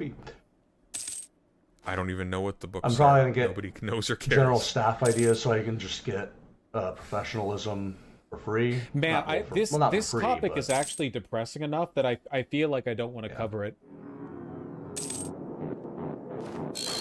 I don't really know how extensively I want to cover it because it's very important, but it's also like there's just nothing good to say about it. It's not important. Bosch's this is not important. None of this matters. Literally non-news. It is non-news. It is not just non-news. People are being grossly By the way, to be clear, I despise the use of AI to generate art that is being promoted as art. I despise the use of AI to be used to falsely claim. I'm not going to take Fortress ideas. AI generated general staff ideas fiction or non-fiction or research was actually the product of human intention. I find that repulsive, and I think it's intrinsically fraudulent. AI companies seeking out a few thousand books, single volumes of a few thousand books, which is not a lot of books, by the way, just to be clear. And then cutting them in the course of scanning them, books that would have been neglected to be destroyed in some other way, otherwise. That is not a moral panic. What is a problem is people misrepresenting issues in order to incense their audiences in the course of misinforming them. Because no, at no point is Sam Altman rubbing his hands together and going like, oh yes, we will burn all of the books. Every last one. We will get the first edition of T.H. Lawrence's translation of the Odyssey, and no one else will see it. Like, it's also worth noting that literally this shit has been going on for 20 years. General staff like ideas digitizing and archiving and doing that for data, for information, for having scans of Colonial Google Empire books ideas, all the way through to native assimilation like plus anything. 50. This is the process. It's so like yeah. It's really like stupid. well yeah, absolutely. And it's like how with the Odyssey, Christopher Nolan's making an Odyssey film. There's a feminist translation of the Odyssey that has been marketed with exquisite genius, by the way, to trigger all of the right people to turn it into a culture war phenomenon. And so now all of a sudden, every single shit YouTuber now has an opinion on ancient Greek literature they have never talked about before. They have clearly never read. They do not care about. Everyone's now making content about the Odyssey. Yep. All of a sudden, everyone is making content about the Odyssey. It's the exact same thing. Oh my god, there's a Washington Post article that is sensationalizing the scanning of books, making it seem like, oh look, the AI companies are coming to destroy access to literature. Which they do not care about. That is an opportunity to make very lucrative content off of. That's the only reason they're talking about it. Vosh, who has never read a book in his life, and we know this because the one time in memory that he's talked about books. I think it was a book by Lenin. He misrepresented it to try and justify his own switch from being a supposed anarchist who's pro-Antifa beating up people in the street to being a Democrat shill. The one time he talks about a book, he can't represent it properly because he doesn't care about its contents. He doesn't care about books. He doesn't care. He wants money so he can not work and so he can sleep with people without being charming. That's what this is about. And I think that's the real problem here. Because it's training people to be really bad, really stupid, really reactive. And it's draining all of their energy on meaningless stuff, so they are done by the time anything real happens in their lives. It also makes them assholes to the people around them, and we can't even calculate the social costs of that in the long term. But it does bear mentioning that the assholishness of people who were incensed by Vosh a few years ago has been used to justify people now switching from being of Vosh's political description a few years ago, anarchist, radical leftists, etc., to being centrists and liberal Democrats. The princess we got died a the while ago, Ouroboros so we continues don't to have swallow its tail. I think that's a problem. Consort and the bonus. They generate they're superficially radical to begin with, generate a bunch of really violent, antisocial people who get a bit of a power rush off of clamoring around that, and then use the behavior of the people in the to justify moving towards the right. Because they're more reasonable than the culture they cultivated. Plus, they're all pedophiles, so that's a shame. How do I like summarize this?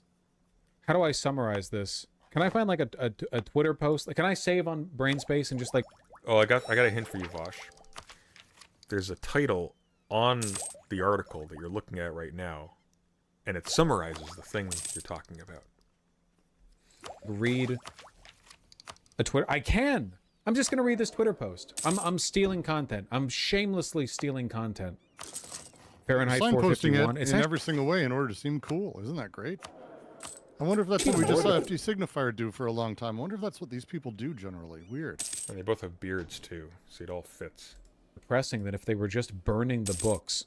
A big article came out recently on the Washington Post on Wait, what? Wait a minute, what? Sorry, hang on. I'm just gonna read this Twitter post. I'm stealing content. I'm shamelessly stealing content. Fahrenheit 451. It's actually more depressing than if they were just burning the books. It's more depressing that they're just burning the books. They were literally told by a judge that it is only transformative if they are destroying the books. They are actually legally required to destroy the books in the scanning process. This is not nefarious.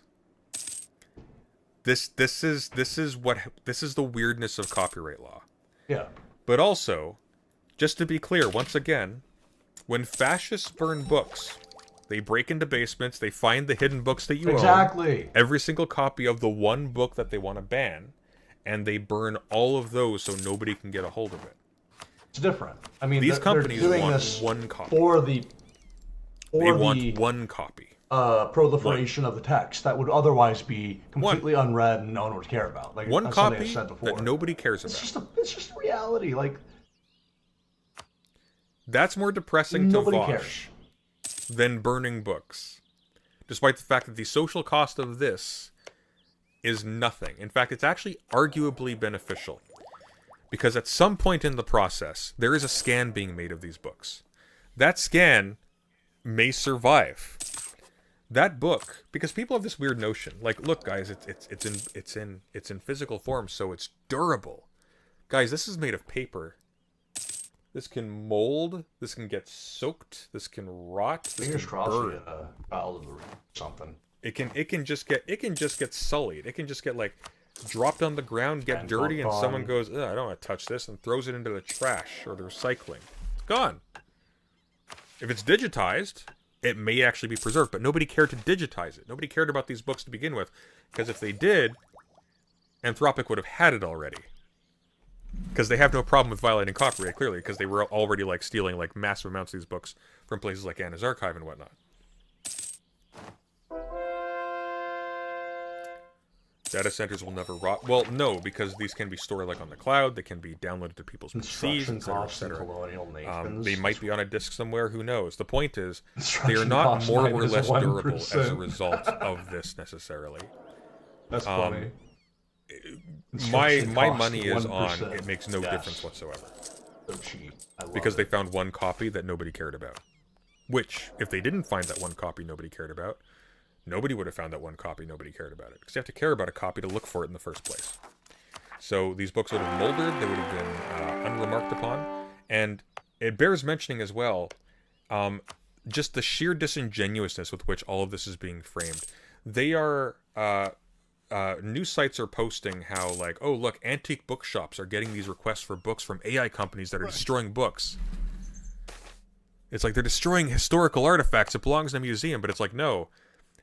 Fly-by-night companies in China are getting lists of books, lists of SKUs, and they're just shooting them off to every single book website they can find. And lo and behold, an antique shop that has a website it's or an email capitalism. address It's fucking got an capitalism, email asking dude. for books they don't sell. Like, it's purely late-stage capitalism. Because, by the way, they weren't asking for books that they sell. It's one of the reasons why they thought it was a phishing thing. Because if you're a bookseller, you take requests for books seriously. That's your bread and butter. Which validates but they got me lists Sunday. of books that they don't carry because they And were all the like academic anarchists textbooks saying, from like the 2020s, early 2020s. You know, before state 2022. capitalism Stuff by Cambridge and whatnot. and but like not particularly state communism, you know, important stuff by Cambridge. indistinguishable. Like important, they but, don't. like, You don't do maybe anything like, new science or social by studies or whatever. perpetuating like, the disposable the sins of textbooks that capital. come out all the time. They print millions of. And replicating their systems. Because they're not after rare books. They're after language that is not incestuously derived from AI. And that, for example, couldn't be, one of the... Because I think about this a lot of the time. Like, even in terms of PDFs and whatnot. Any time that those are enhanced, like, let's say you have a scan, but the scan's not super legible, so you run it through some AI system in order to render a more legible copy. That's being altered by AI in some capacity, and there may be errors. I think about that. That erroneous copy may replace other copies. Even the ones that seem to be like direct print-offs, like they may be enhanced. I don't know. I think better generals might be a good idea. I might go. But it's just like this, the constant panic mongering about stuff none of these people care about because they don't read. These people don't read. Like, you got a comment here in his chat. Civilization is built upon physical books. Like, no, it's not. Really? Civilization is built upon physical books? There are books that have never been physical that are extremely important. There are documents that have never been physical that are extremely important. There are books that were literally derived from oral traditions. Yeah. Civilization is built upon physical books. I very much beg to differ. Yeah. Like the Odyssey? Like the Odyssey, the physical book of the Odyssey, do we have the original? Is that a thing that people think, actually? Like, we actually have Homer writing it? Right? Like his typewriter and shit? Yeah. Well, he didn't have a typewriter. That's kind of rude to clown on the an audience member. Like stones and wheels that they sort of form a code. Yeah. But you're right though, dude. A big article came out recently on the Washington Post on Anthropic, the AI startup. Their effort to essentially annihilate all it. They're like Brainiac. You know Brainiac's deal? Like he'll absorb all information, then destroy the universe or whatever. They're doing that. That's the goal. They're doing Brainiac stuff. I'm just going to read this. So here's what happened. Project Panama. Anthropic concluded that books were the cheapest way to build a world-class AI LLM model because they gave Claude curated facts, structured arguments, compelling stories, and writing an editor would approve of.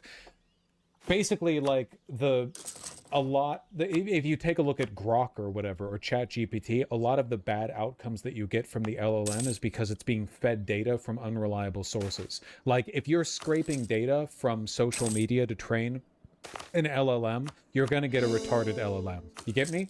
Once Anthropic decided it needed books at an enormous scale, its first solution was piracy. It downloaded 7 million plus books from online libraries, including LibGen. Can we just pause for a second to talk about how this person is demonizing piracy, and then he's talking about Anthropic stealing from a pirate website? How much time do we have? Pirating books is good, by the way. Yeah, pirating's cool. I think information is important to spread, Yeah. and I don't think there should be class or financial accessibility barriers to books. Fuck that. The judge later wrote that though Anthropic had legal ways to buy them, it chose piracy to avoid what Dario Amode And his called- archive welcomed it, though? I mean, what would their basis be for not welcoming it? They don't own that material. Can you imagine a pirate website, like, insisting upon its property? Like, what? That would be ridiculous. the legal practice business log. This piracy policy created a massive legal risk. So in February 20... Why is Vosh still a thing? Because America produces, once again, Native hordes assimilation. of tinfoil hat-wearing weirdos who think they're leftists. But I'm are pretty sure actually native reactionaries. assimilation actually Who helps with follow this. a pedophile. 2024, Anthropic hired Tom Turvey, former head of partnership for Google Books, to find a legally safer way of obtaining, quote... Pirating information is good. Billion-dollar corpos doing piracy to feed their fake AI, however, isn't good. I'm indifferent to it. I'm honestly indifferent to it. LLMs having access to books is not a major issue. The issue with LLMs is not LLMs. The issue with LLMs is not the technology. It's not the information being fed into the technology. The issue with LLMs is actually the economic ambience around it, which is incentivizing people specifically to make slop and to defend making slop, instead of putting in the hard work to actually progress any field, any art form, whatever. That's the issue. Capitalism. Capitalism. It's not the LLM. The LLM is a technology that we could use without capitalism. These are not necessarily identical with each other. If your issue is with the LLM generating slop and not with slop being the incentivized activity, which it was before, because artists, by the way, make slop. Oh. Because they need to make money to get by. So instead of making good stuff, they make shitty bad stuff that they can sell a lot of. That last bit there, that they need to sell a lot of it, that's the problem. Yeah. You didn't have that. If you had people being given by their society, being given back by their taxes, like enough to live off of, so they could make decisions to live well and do things that are good and positive, instead of desperately trying to get out of the impoverished, starving, suffering bracket into the less suffering bracket, you wouldn't have that problem. Yep. All of this, plagiarism, slop, shitty derivative material glutting the marketplace, that all pre-exists AI. AI has just made it easier. You know, I might switch. And by the way, I might not choose... a lot of the people who are making the most use of it are people who were already successful before. It just cut out the middleman. They have one less editor doing it for them. all the books in the world. Turvey first contacted major publishers about licensing their catalogs. Those attempts didn't produce agreements, so Anthropic chose a route that required no publisher permission, buying millions of physical books through distributors and used book retailers. Within about a year, Anthropic spent tens of millions acquiring and scanning millions of books, including many rare one-to-one titles. Or sorry, one-out-of-one titles. Like there's one book. One. Name one. Name one, yeah, that's a good point. Name one. What's the one book? I am genuinely curious as to what this book is. How would we even It's know the book, if it actually. was a copy of it? It's the sequel to like magic. It's the sequel to The Ninth Gate. Okay. Yeah. Okay. After Johnny Depp goes into that little like castle portal door, a Google van pulls up, grabs the 9 gates of the Kingdom of Shadows, cuts the spine off, and burns it. That was the last one.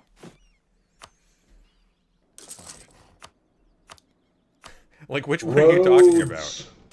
He doesn't know. Building roads. Many rare and one-to-one titles. Like, first of all, what does rare mean? I don't know what that means. This is a sensationalist piece of nonsense. But what does a one-to-one title mean? Because here's the thing. Rare books, they're on catalogs.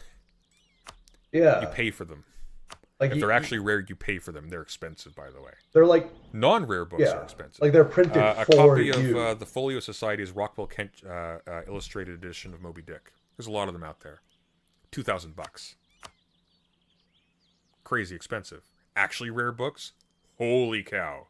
You have no idea how expensive books get. Not even books you'd like. They're just rare. Yeah. But here's the thing. They aren't expensive because you can't get the information elsewhere. They're expensive because the edition is rare. A lot of them have many identical versions. So when he says many rare books, I gotta wonder, according to what rubric? Because I'm a book collector. I've got 1 or 2 rare books. No, rare literally in this capacity because, Yes. and they actually explain it, it literally means that they're just not seen often. Yeah. That's it. And again, in a world where people print most of their books themselves or where there was self-printing for the last 40 or 50 years, the stunning number of books that have 500 copies and are entirely piles of shit is massive. You go to the romance section and realize there are hundreds of thousands of books that are that. Yep. The complete collection became a private, searchable Anthropic library that the company planned to store forever. The scans aren't available to the public and were never open sourced. So just to be clear, all of those books that nobody was reading or preserving, Anthropic has a library of them saved. They could hypothetically open that to the public. That would be a smart move, by the way. That would be really good PR. If they wanted to, like they can't do that officially because that would be piracy and they would be sued for that. But finding a way to like bleed that open, you know, have a thumb drive go missing or something, that'd be a nice way to make amends. But like, they are saving books. That is saving books. They may even already there's a great have Carl to do Sagan that. documentary called You know, Cosmos. He talks about how in Alexandria, every time a ship would come into port, they'd send scribes out to go grab their books and copy them, and just assemble them in the library. It's called Books from the Ships. That's kind of what's going on here. Because these books, once again, were being sold.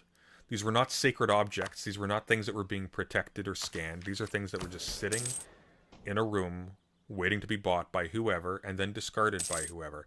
I've bought books based on appearance before, haven't read them, they got moldy, I threw them out. I didn't check if they were rare. Because rare doesn't mean valuable. And rare also doesn't mean not scanned. Like, maybe they were looking for example, because there's a flip side to all of this, which is they're scanning millions of books, right? Yeah. You know what they're not doing when they're scanning millions of books? They aren't curating them very well. They aren't going like, oh yes, oh we need that. I bet there's a lot of redundancy. I would bet that the AI is actually generating the lists of those books, because why wouldn't it? And I would bet that people are using AI to determine how many of those are rare. And probably looking at, oh, I don't see this mentioned anywhere. Must be rare. Because how do you measure this? Yeah. How do you measure how often a book is seen? Who are you polling for this? How are you determining this? Where's the grand federal catalog showing where all of the books are in the world? It's ridiculous. The rarest books and manuscripts are absolutely scanned. The museums have done it.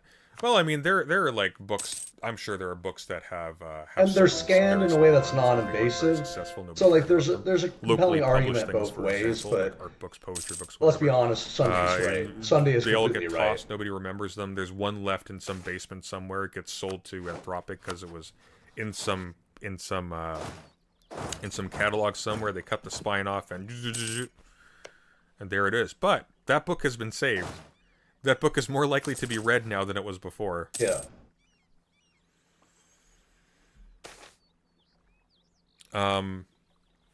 Yeah. Unless we forget, the issue here was that they were getting around publishers giving them access to the books. Which means the books they were looking for were already ones that were on catalogs by publishers, which means they were almost certainly held in the Library of Congress. Vendor proposal targeted 500,000 to 2 million books in 6 months. To scan that many books within months, the vendors physically destroyed them. 2 million books. We'll never be able to read those 2 million books anymore. They're all gone. Oh my God, there's only like 1 million books for sale on Amazon as well. They got every single one. Oh no! A hydraulic cutter removed. The least critical thinking of anything. It's just, this is so embarrassing. Because he doesn't care.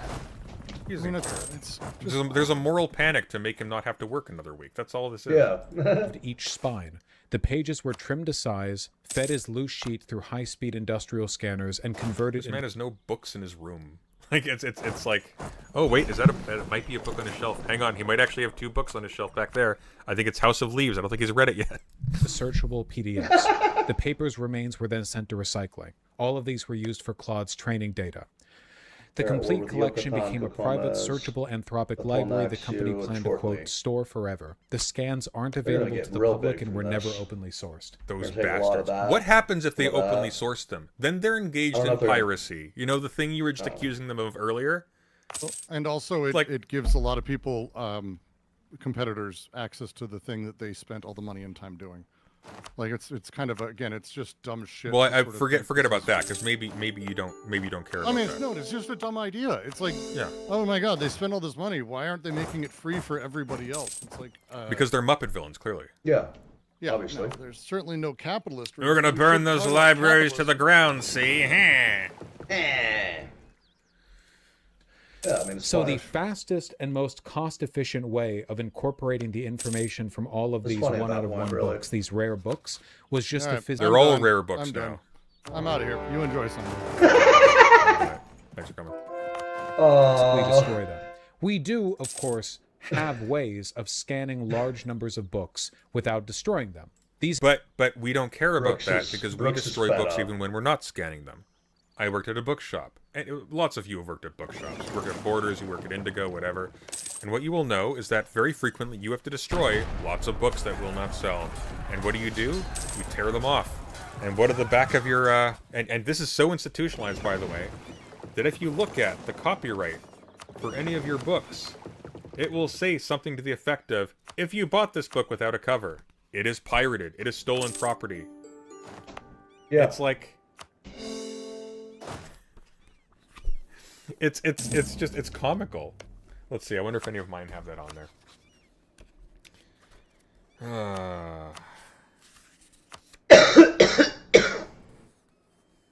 I've noticed they've been removing that a little bit lately. I'll call these guys into a war with me. As my friends.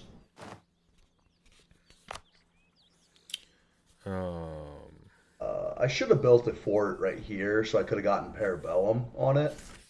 And it would have been just cheaper, but I do not care in the slightest. Come on, I gotta have one. I gotta have one with that. Maybe there's not one of my... These are all academic books, though. I'm not going to upgrade That's usually more of a thing for, like, novels and whatnot. The Ophidian Walls. Yeah, you know what? Built quite later. Pulling off of my shelf over here. You know what I'm talking about. Here we go.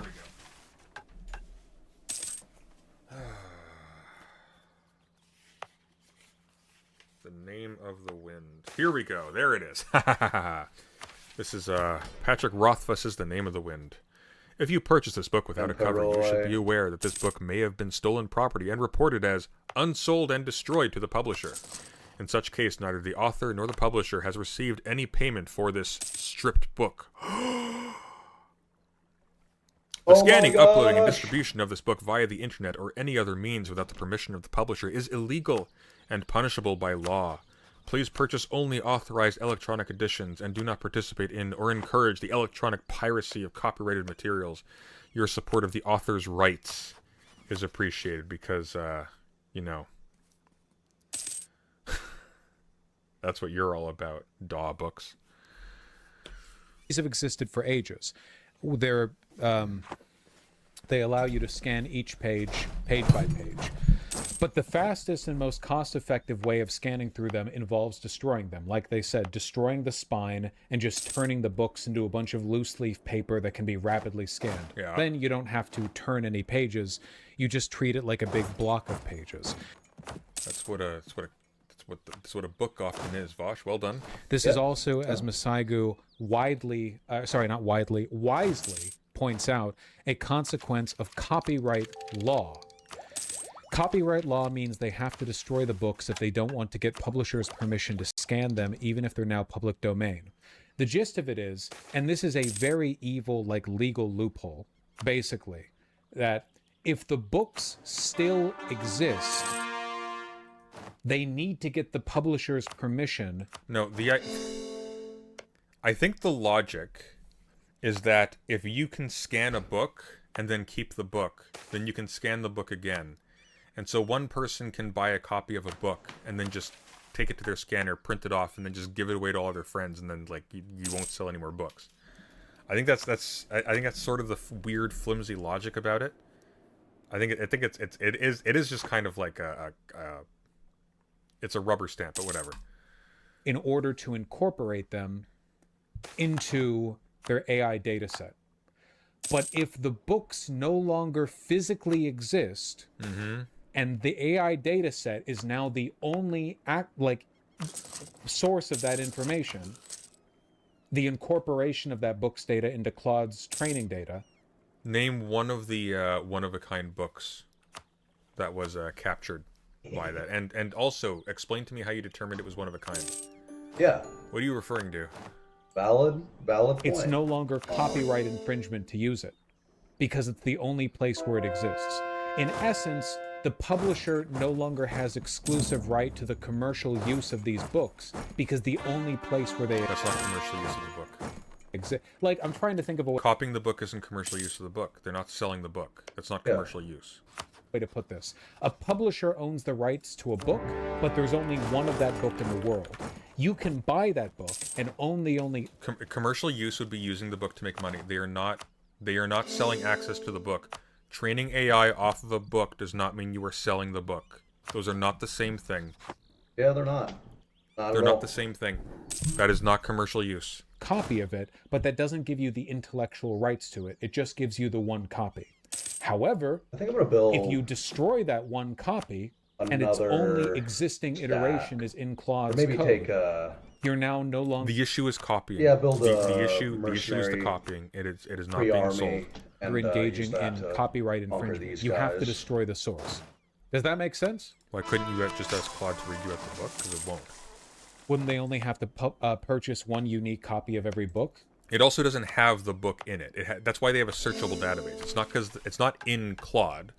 Claude has access to the database, but it's not in Claude, right?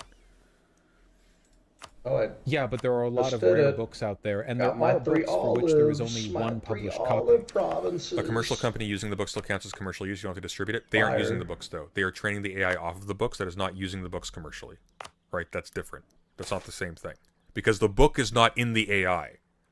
At no point in the commercial, that's not the book, right? Now, it's possible that they've equivocated between these two things here, so maybe that is the logic, but no. A lot of them are rare. Don't get me... I mean, obviously they're rare if there's only one of them. I'm not going to pretend that all of these books are critical human art or whatever, but I want you to really reflect on what this looks like. It's not about the only existing version in the code. It's more about commercial use of copyrighted material. Well, that's what I'm talking about, right? Is there the commercial use of copyrighted material is now somehow legally enabled due to the destruction of the book. In early 2024, executives at AI startup and... Because it's transformative. That's why. It's digitizing, it's transformative. It's digitizing stuff that wasn't digitized before. If there was already a digital version of it, I don't think it would be considered transformative because it was already done, right? I don't know if they would register that, but the issue is that the digitization is regarded as transformative. By destroying the book, they just have the transformed product. They aren't using the archive of the produced Standing thing, Army right? is something it's you a different probably want product. to get early game. Or general Anthropic staff ran ideas. an ambitious project they sought to keep quiet. Project Panama is our effort to destructively scan all the books in the world, an internal planning document unsealed in legal filings last week. We don't want it to be known we're working on this. Pretty straightforward. Within about a year, according to filings. Inscription might be good. I'd be because you get the surprised if army they use tradition. single copy books. Why? I don't know. What's an example of a book they would use? You'd have to find it. You'd have to. I would also like to see evidence that these are single copy books, because one of the things that you need in order to locate Standing a book, Army.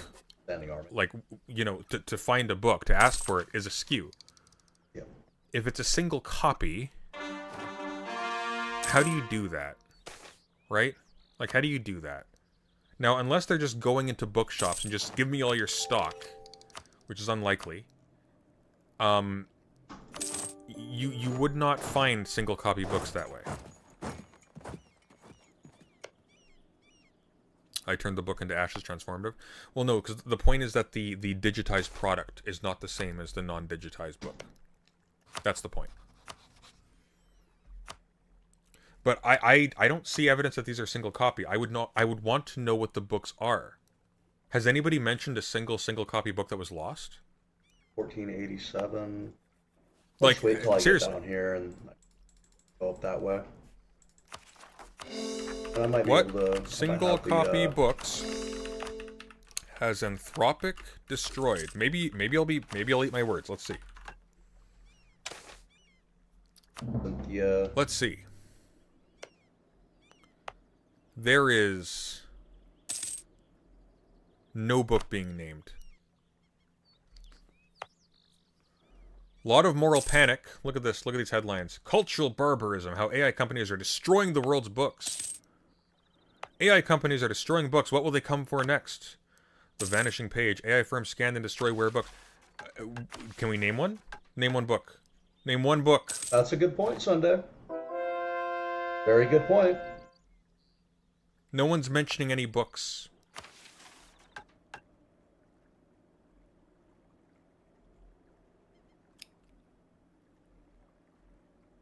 Nope. No books. No books are being mentioned. Nobody knows what books they are. How do you know they're single copy? You think you'd be able to name one. Right?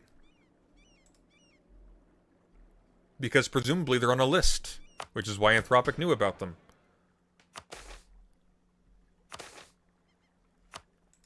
In this project, all books. They want to scan every book. They're trying to create the best. They're trying to create the best AI training model. They want those bastards to scan all books. Every book. It's not that it's legally enabled, it's that destroy. At Suresh0T478 super chatted $5. These are fetishized misunderstandings of what books are with regard to culture. It's dumb AF. Oh, 100%. Once again, this is exactly like what happens when right-wingers complain about Confederate statues being taken down. Yeah, but it's for woke people. It's the same thing. They'll make the same arguments. Like, the leftists are destroying history. The wokies are destroying history. The liberals, they're destroying history by taking these statues down. Because they equivocate between these statues and history. They don't give a shit about history, though. If you ask them about a single history book, most of them will be like blank-faced. They have no idea. Because they don't read. For them, history is this weird cultural institution that's just there. It's this mystical thing that the magic school bus does. And that's it.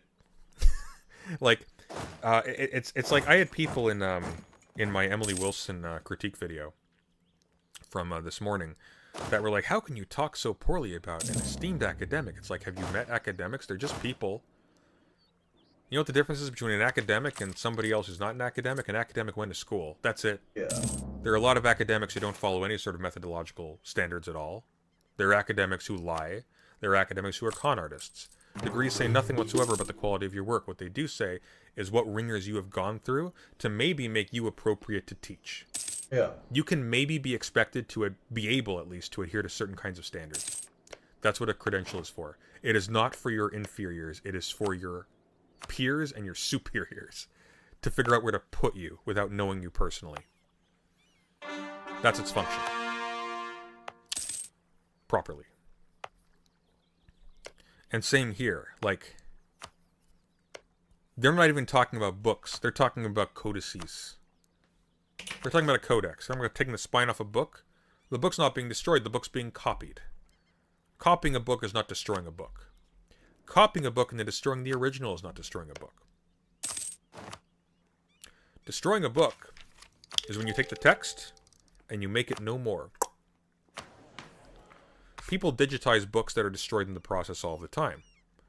Sometimes ancient texts are scanned in ways that damage the original thing. They're not as manageable afterwards, and maybe they crumble or whatever.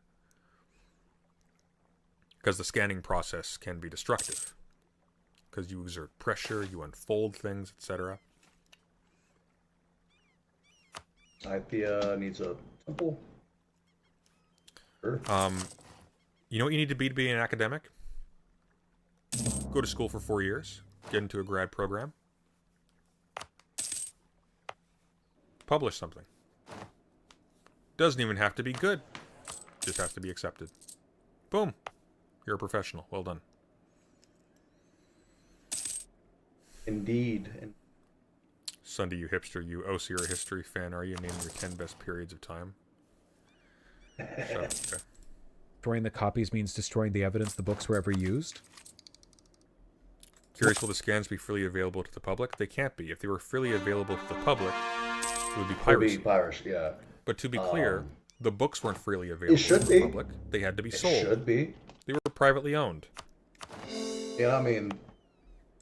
Wait, really? Yeah. Wait. You're saying it's not even about giving legal pretext, it's just... Does digitizing the book change the copyright at all? I think the point is that it's not a library of books that they are assembling. It's a library of digitized copies. So the digitized copy is a transformation, right? So the argument is about transformation.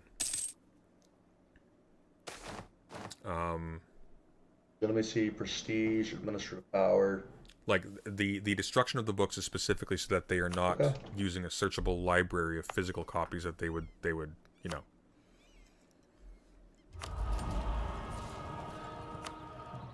Yeah, exactly. It's no different than being bought up for a private collection. It's kind of exactly what it is. Like, here's a question for you guys. Who's angry about rich people buying rare books? Are you aware of any rare books that rich people have that you don't? By the way, a lot of rare books are really useless, really worthless. Like magical grimoires and whatnot. I'm not even kidding. Hey, Sunday. Don't trash talk magical grimoires. In fact, I'm going. Destroying the book means you I'm can no going longer straight to the prove it was ever used as frickin'. part of the I'm going case. straight to the frickin' courts don't even stream have and you. saying, Okay, clearly my understanding of this legal loophole is flawed. Let me read more in this article. The point is that this is unbelievably evil. Nothing about this. It's not. There are a lot of social harms being caused by AI and its hyping. This is not one of them. This is a non-issue. I like books. I care about books. Okay. I am, Sunday, don't shit talk magic grimoire. I am a book obsessed. I don't give a fuck about this. This is so irrelevant. It's not even funny. But morons who don't care about books are really eager to jump on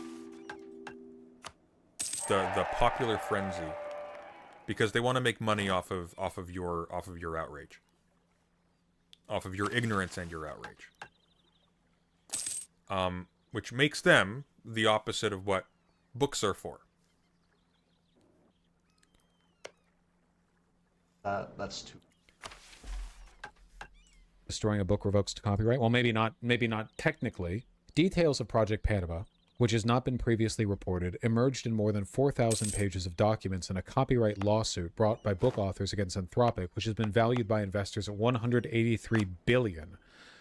The company agreed to pay $1.5 billion to settle the case in August, but a district judge's decision last week to unseal a slew of documents in the case fully revealed Anthropic's zealous pursuit of books. Let's see. The wave of lawsuits, crucial prize... One Anthropic co-founder theorized that training AI models on books could teach them, quote, how to write well, instead of mimicking, quote, low-quality internet speak. Right.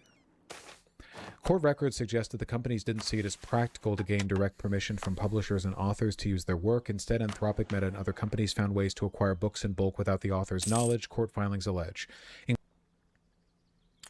I buy books without the author's knowledge all the time. Every time I go to a used bookshop, I buy books without the author's knowledge. This is so weird. Including by downloading pirated copies. Oh no, don't download pirated copies of books. Oh heavens. Where are they getting them from? They knew they were breaking the law, not that it fucking matters, because you can just pay a fine in the form of a settlement. Also, because it doesn't fucking matter. I'm sorry, it does not matter.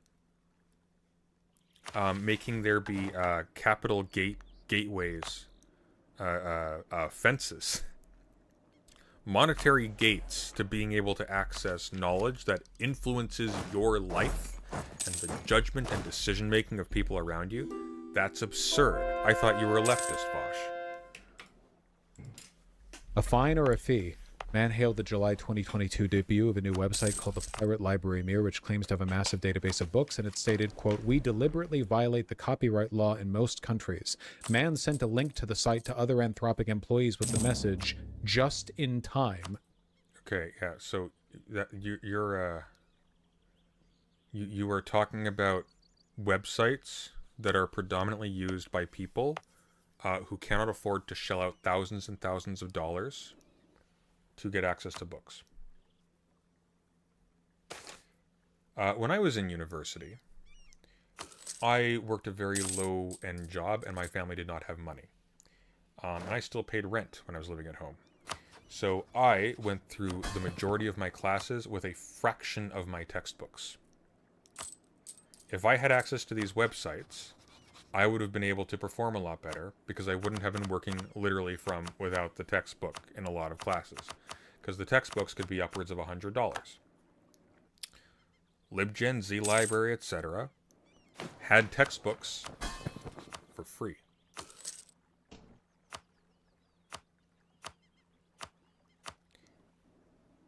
Pirating books is not a problem. That is not a social problem. You want to know what a social problem is? People who are earnest in trying to learn and trying to contribute, not being able to, because their society would rather squeeze them for every dime they have than allow them to work. I love how Vosh has gone from being a pseudo-anarchist who loves Antifa to being the, oh, well, we have to defend copyright law. Think of the publishers. That's funny.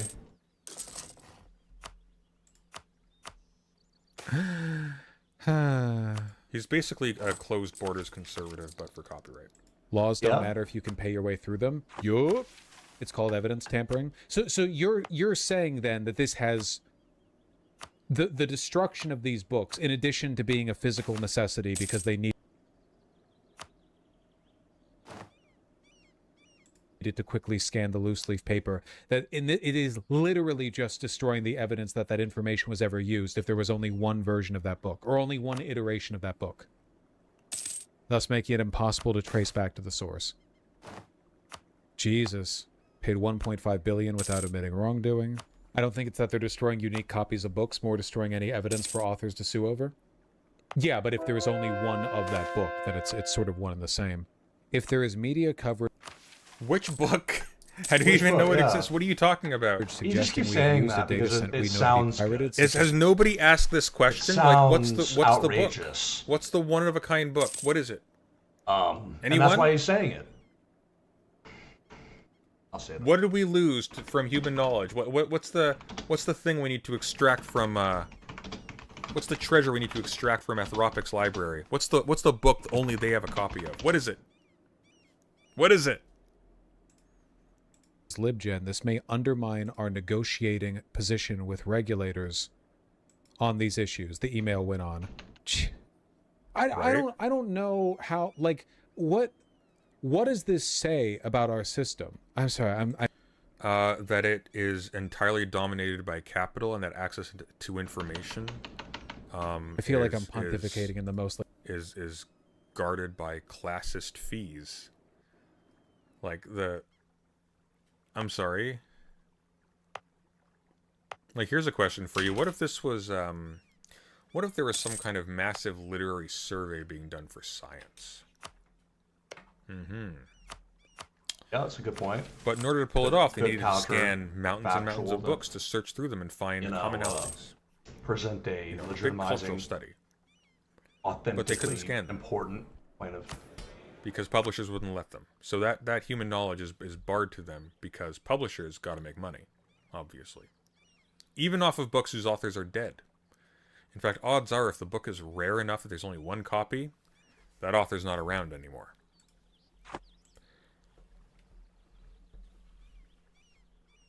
That's what I think about. Like sophomore, like the most like, hey guys, did you know that there's a two-tiered justice system? But what does it say when you have like leaked emails where everyone here is like, We are breaking the law. We know we're breaking the law, but the only legal consequences are a civil suit you can just pay a settlement for to not admit fault. Like, at what point does it... Fisher Sam, I have no idea what you're... I love how this is the issue. I love how this is the issue. It's like, not every other case. I'm... We don't have It's strong so duchies. wearying. Can't have strong duchies, so... Just thousands of morons who, for this one moment in time, are super big mad about a physical book being destroyed. And they will never read another one. They will never read a book ever. In fact, they will insult people who actually care about getting information correct and citing sources. Really need... Because that's pretentious, apparently. Bothering to get information accurately. To render information accurate. That's, oh no, Obviously see, that's pretentious. They're populists. They're populists, see.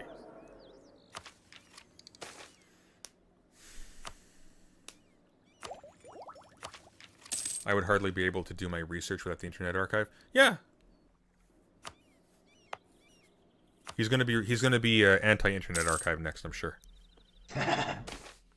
He's only saying this stuff because he knows that so many people will agree with that instead of arguing from an anarchist standpoint. Well, it's because, like, here's the thing. There are a lot of, like, serious social harms with LLMs. I don't like the idea of LLMs being introduced into our current situation because of those problems. But they're here, but leaving that aside, there are a lot of really, really stupid people who are just frothing at the mouth about AI and will believe just literally any bad thing that is said about it. And to be clear, that's not because I want to defend AI. I kind of really don't like it.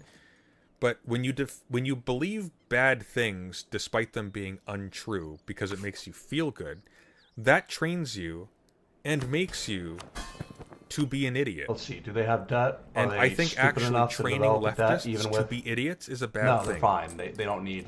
Because idiots become reactionaries after a few generations. Idiots don't do critique. Idiots end up falling back on reactions based on anger and fear, and they are easily manipulated by things bigger than themselves towards the purpose of their own oppression. Oh, can't do that. And if you're against property, as a leftist or an anarchist, you are against intellectual property. Because frankly, I don't think the land of the soul should be taxed either. You're talking about. Anthropic's decision to begin acquiring and scanning physical books instead of downloading shadow libraries turned out to be a smart call. This would be a good example of the company taking a more restrained approach in achieving legal compliance. Jesus Christ. That would be achievement. They were literally operating within the law. Yeah. Genuinely. Look at these morons. Minos Prime says, modern burning of the Library of Alexandria. The Library of Alexandria... What? ...was burned. Yeah. It had scrolls. Individual copies of tons and tons of scrolls. So when the Library of Alexandria burned, they weren't copied into the Library of Alexandria cloud. They were just disintegrated. Yeah. That's funny. That's a very funny This is not that. This is taking books that may well have burned in a fire, scanning them and putting them into a library where they are actually safe. Because guess what? Plant matter is not invincible. It degrades. It deteriorates, and a lot of these books were probably already on their way out. And the only reason why they are destroying the copies in the scanning process, books, by the way, which may well have been destroyed without scanning because nobody cared about them. That's why they weren't digitized. People care about books, they digitize them already. That's why Anna's Archive exists. Right here, there's 2 more provinces with It's because of copyright. Because of the thing that people are freaking out about AI violating. Should be. It's preposterous. It's embarrassing. And he has pictures of kids on his work computer. Nice addition there, Sunday. Get that out of the way. Dear friends, if you appreciate what I do and you want to help support the content and get early access to pre-prepared video essays and so on, please consider joining my Patreon. It is linked in the description. Go do that. Also Join his Patreon. Every Sunday on Patreon. As well watch as his streams instead of me playing video games. Thank you for joining me. And I will be live tomorrow. And I will be sending you to Jordy. Have a good night, everyone. Cheerio. Cherish the small things. Bye-bye. Is this an Athia? Not gonna. I'm just gonna get 2 extra points for since 2 extra development. Okay, so now that that's over,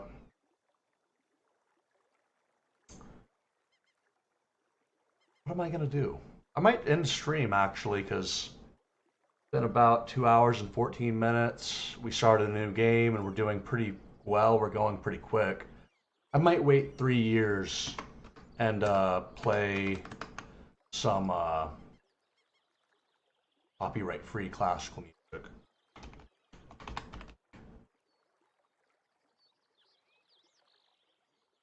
Yes, Ride of the Valkyries.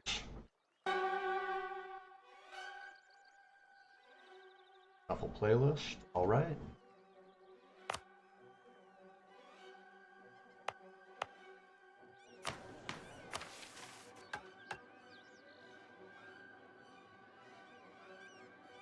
Evergreen Covenant, we can do that pretty soon. We're about halfway there. You're gonna have all of these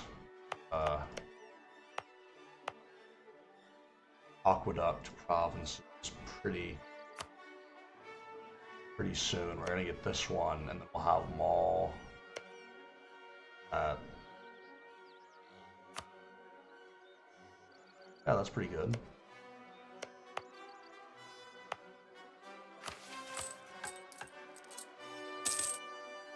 Spending quite a bit of money on extra colonies, but I think that's fine. As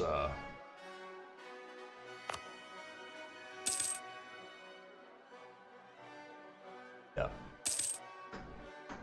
Anybody watching me? I doubt it. Or watching. What? Oh my gosh. I am astonished. I have 4 people watching me. Hopefully they just have me on in the background. That would be... I'm not that entertaining. And also I'm cheating quite heavily in this game because I suck at it and it's way too difficult. So... I mean, on some level, it's kind of to be expected because with all of these different mod pack additions, it's nowhere near balanced. Like, in no way is this game a balanced game for anyone to play. Army. Oh my gosh, almost got it all. Solid, solid.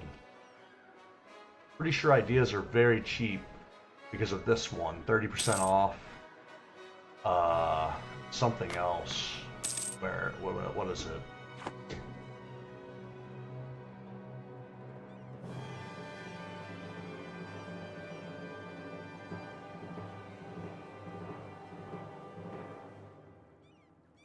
Idea cost, 35%. Hellenic, yeah, okay. Why is it 100? I don't know. That's almost 40, so I guess if it's no, it's 200 to take an idea, so it would be a little bit more, but I don't know why it's cheap. That's weird. Whatever. I don't mind. Not gonna complain about it. Good thing.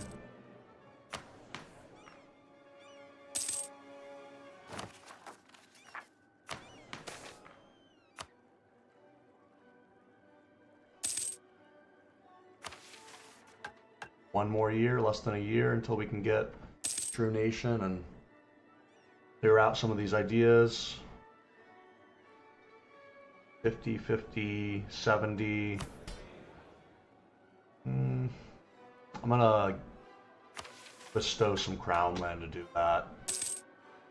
Misek, Tutello, one of the provinces in Alexander's seat area. I'm gonna one these guys. Oh, I need to make these guys. Why are they not capable of exploring? Oh, because that's not a colonial region. Like a exception province.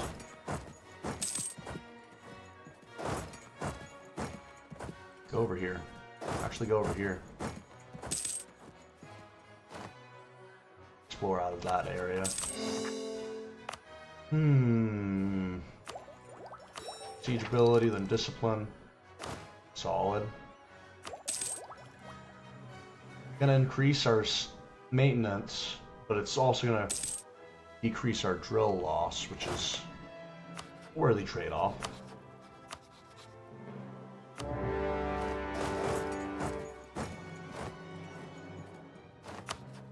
We'll call these guys to arms. Might as well.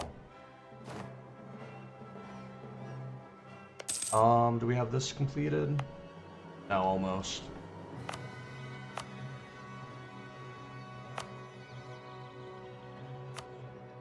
Actually gonna send it there to get it done quicker. Maybe try to have some random population booms pop on even quicker. There we go, a true nation. Corruption less than 1. How do we have corruption?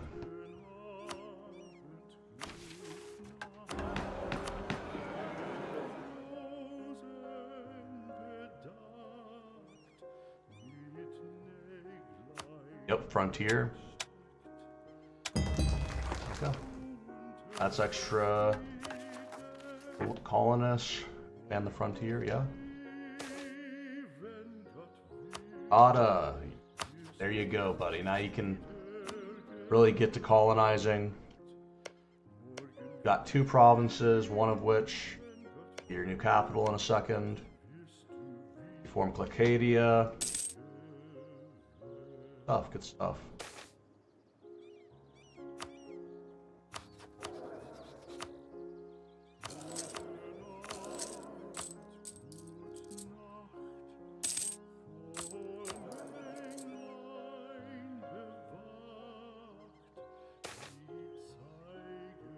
Do that instead.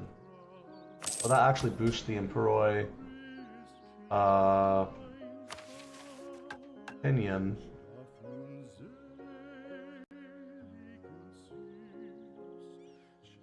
We need to get those. I think I'm gonna go with Tutello, the main province. We're gonna get gold there, plus 25 years of yearly inflation reduction. Okay. Where's the Nia Alexandria?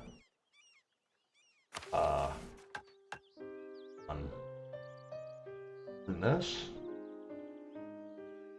At peace. I don't think Portugal's. I don't think we have them as a contact on the map yet, which is unfortunate. That means we can't do the New Age mission. So we could wait until Pythias. We have to do that. We have to wait until Pythias comes back. 1493. Go back to the old world and have someone go through the channels of shipfaring that you Westerners go through to come here. I mean, Pythias is really one of those dudes that basically did a whole lot of jack shit in this game. And yeah, it's alright. It's not that big of a deal. He doesn't need to do a whole bunch of stuff.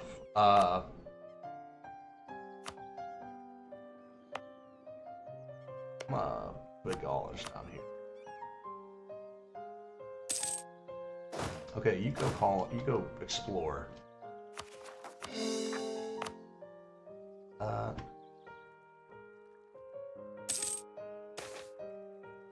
Yep, always go for the deification of emperors. We're trading in tar. Nice. We still have Theophilos and Ida's rule, which is really crazy. I hope we keep it for colonialism so we can get that quicker. But I would not be surprised if they die, because he's 70. Yeah.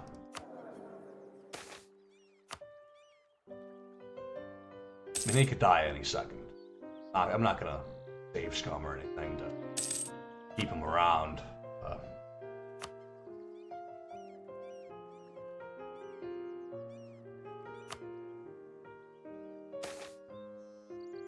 A sight to behold.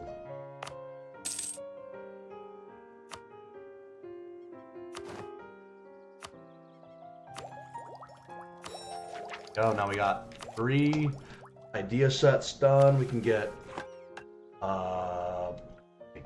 this one. No, I'm not. I don't need it. I think. Does it cost anything?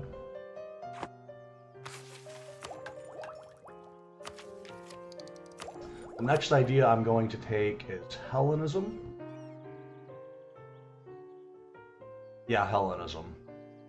And I think if it might give me a new idea for apotheosis later, and I'm going to take that too, just in case.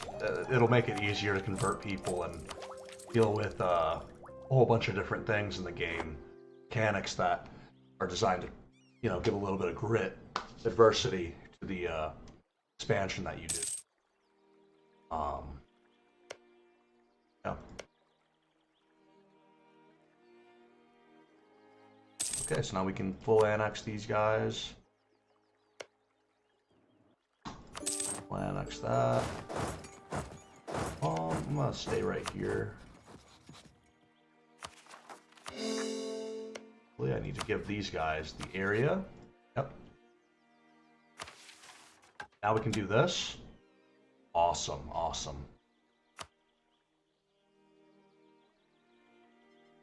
Bonus from Imperial Reforms. We need more of those. We have lots of prestige, stability. We need more development. I might develop some provinces just a little bit. The cheapest ones. Which actually is Odyssey. In fact, I should, Hello? What's up? I'm streaming.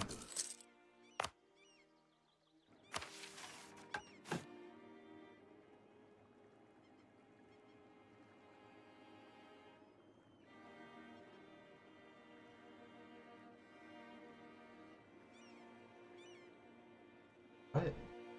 Thank you, Mama.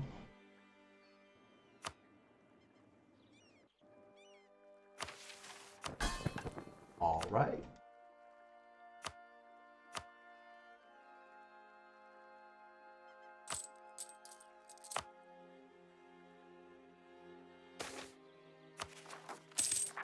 A gold deposit? Nice. Oh my god. Fuck. Okay, I got all of that for that one. Misclicked. I might take that as a sign to leave it off for the day. But I'm gonna make sure that I didn't mess up. Let it run a month or two. Make up for that mistake, you know?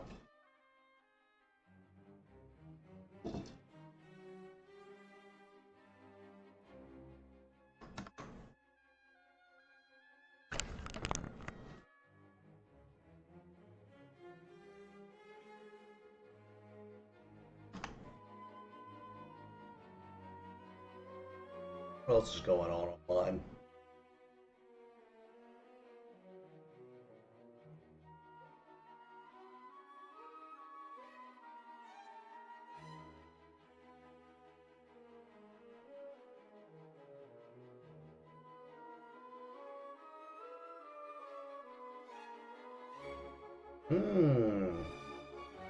Oh know, that might not be copyright free. Probably is because it's Mozart, but oh,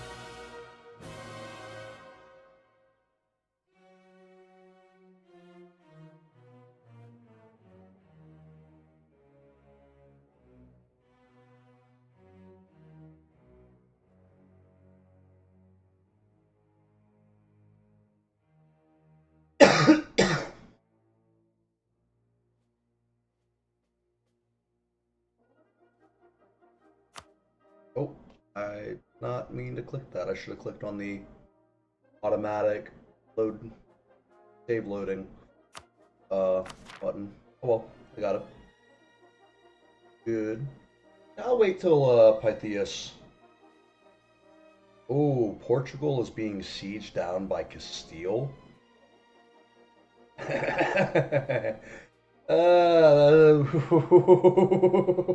England is getting absolutely destroyed by Scotland and France. Poland is eating Hungary. Okay, they have all of Wallachia. Bohemia is big and conquered a lot of Brandenburg. This is a gross map. This is a very gross map. Let's see how it looks in 2 years.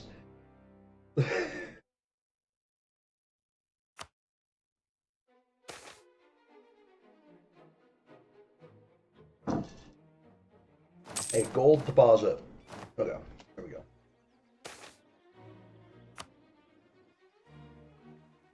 Okay, now we go to war with Etowa.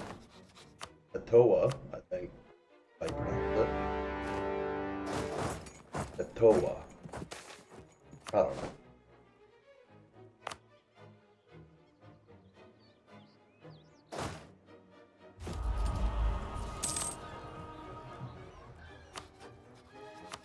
How much Diplo rip do we got?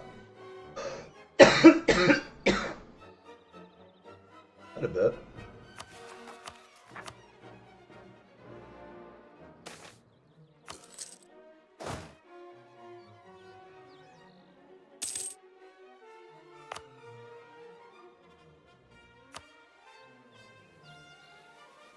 Ramparts?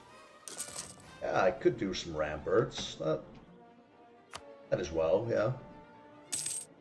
Some roads, yeah.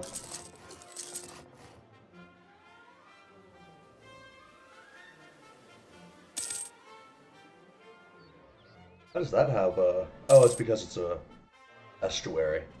I'll build them there first.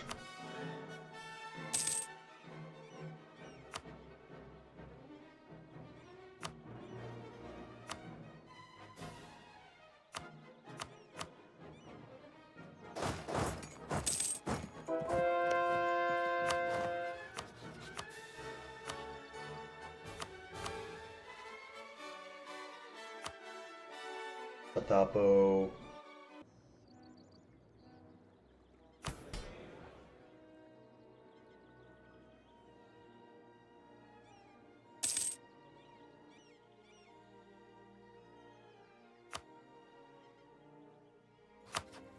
Tapo, you gonna take a piece out?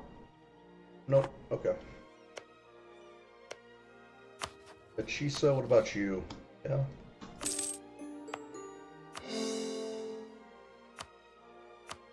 So, you're out.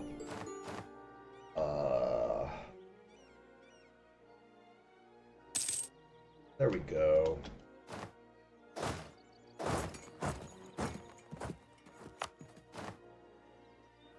I'm gonna finish this war.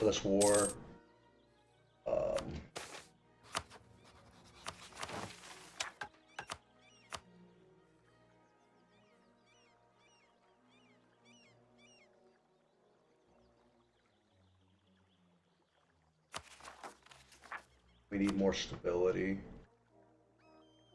I'll make him a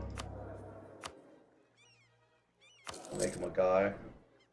Colonial range plus 50, pretty freaking powerful if you. That's really powerful. Helps us get over here. Yeah, that's powerful. Very, very powerful. I like it.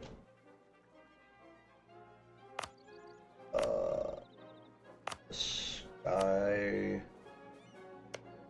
I'm gonna send him there.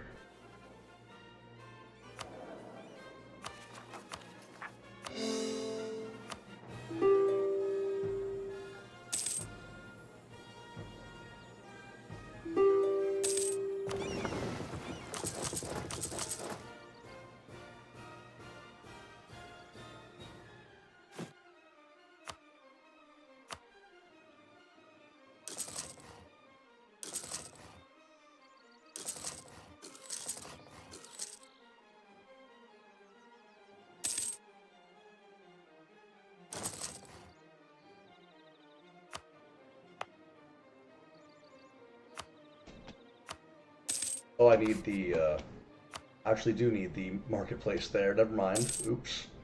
I can get rid of the road. Get rid of the road.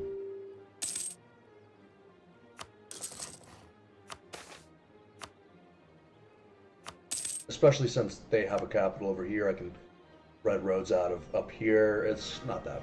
Or I can go around when I colonize that stuff later.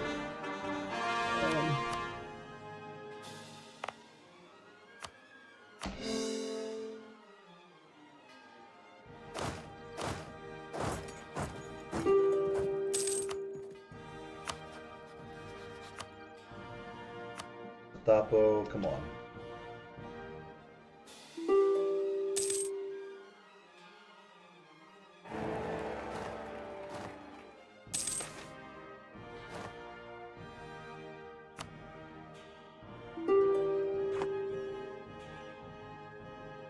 Portugal's kinda really freaking weak this game, aren't they?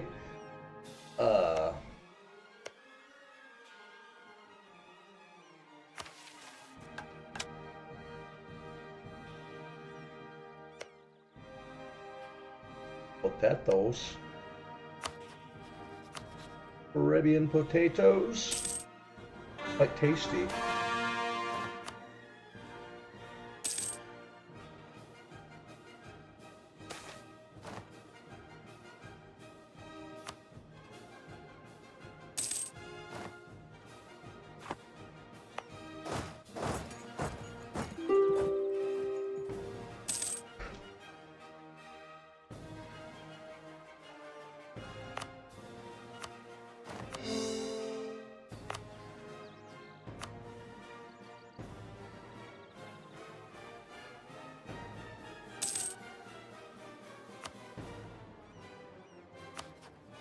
Come on, Tapo, hurry up.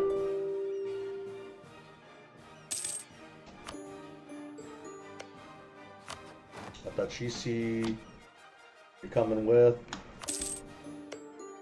Chickasaw, I think I'm just gonna peace out. But I could take land. But it would result in like a lot of aggressive expansion, so I think I'm just gonna do that. Quisquis, you are piecing out with money too. There we go. Now I got all those lands down there. Pretty good.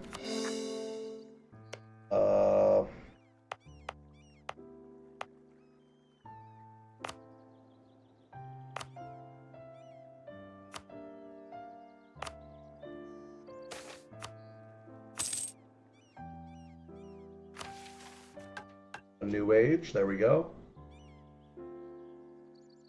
And this should give us, there we go.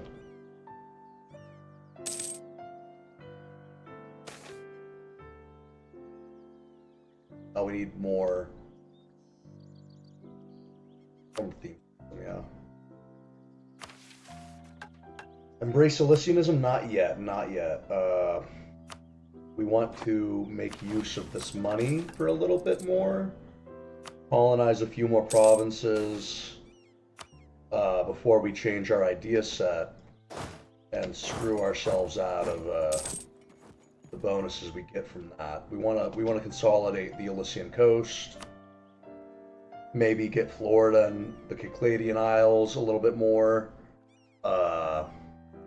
Colonize tiny bits into Arcadia with the money that we have from our ideas, and then switch to embracing Elysianism.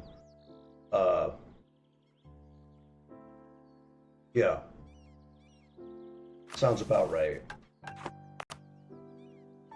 And I'm not going to alter the game files for the ideas that you get as Elysium, because that would just be a little bit too overpowered to try and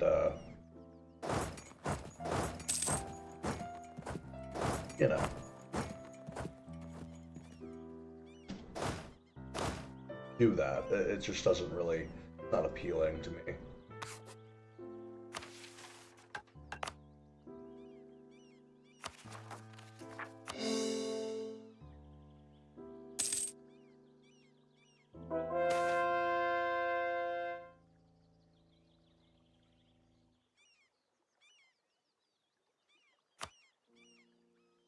Let's see if we can get colonialism real quick too.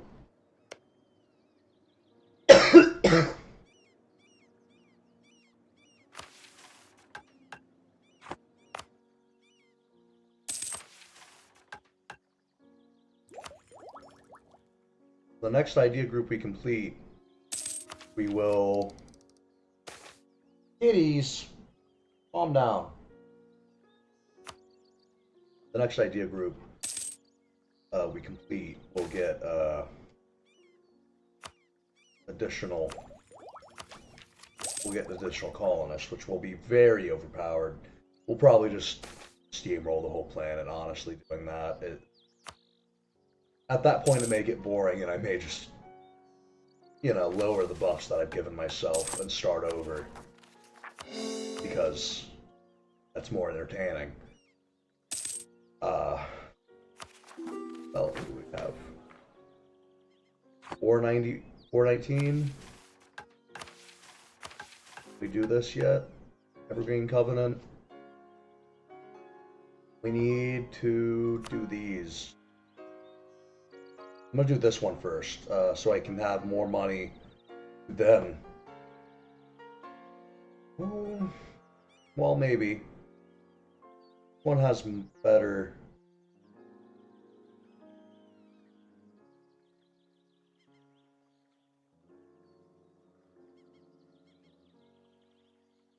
I think this one's better. Plus we'll have gold, so it makes sense to, yeah. I don't know.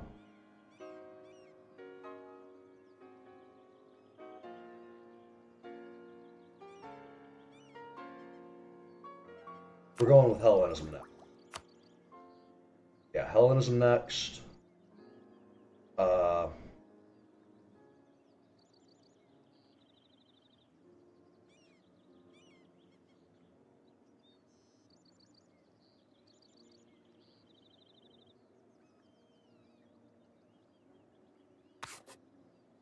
Yeah.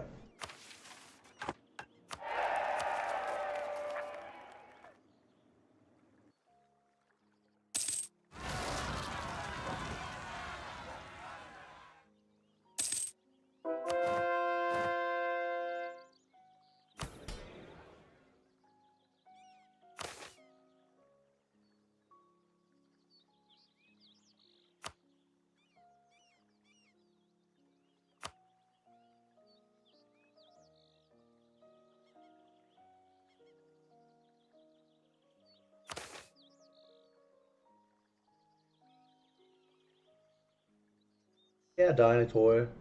I see. I think that's a good idea. did not raise their... Oh, that sucks. I thought that was supposed to raise their influence.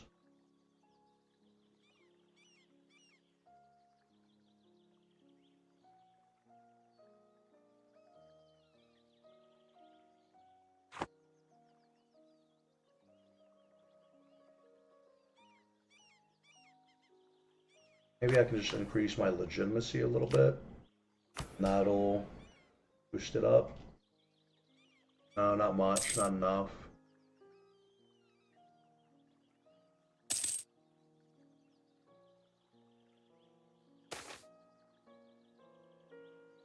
Oh, the agenda failed. That's why it's... Darn. We can seize land from the Barbaroi. That goes without saying. In general, might get rid of open offices. Go with inclusive citizenship instead. Because that, you know, that helps us colonize faster. We go up to 145. Or yearly colonists. Works.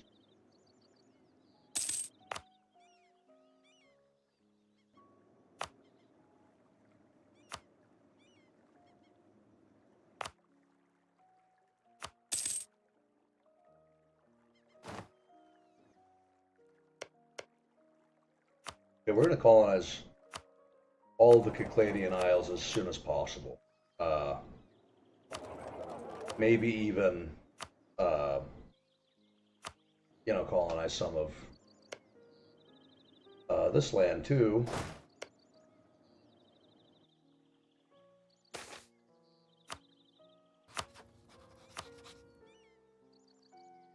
We're going to co-belligerent Algonquin. No, we're not. No, we're not.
Oh yeah, honor points. Heck yeah. Heck yeah. That'll help us catch up in tech a little bit. We're a little bit behind. I could go with I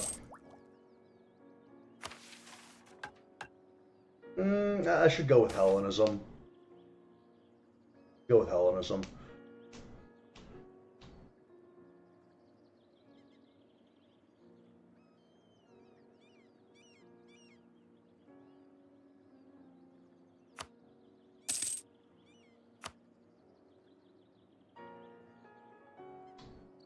Colonists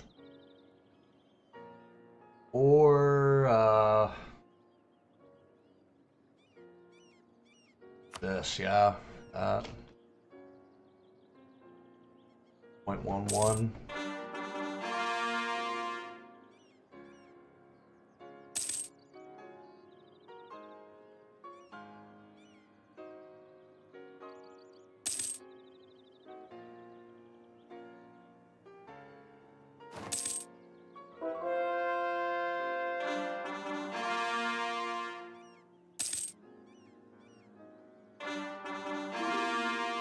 Which one should I choose? I think this one.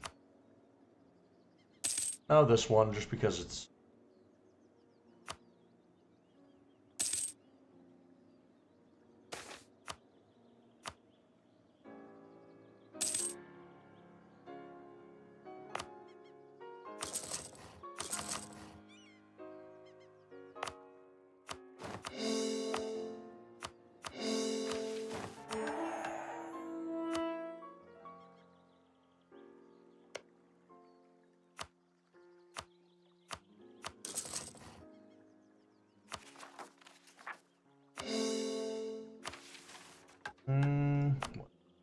next?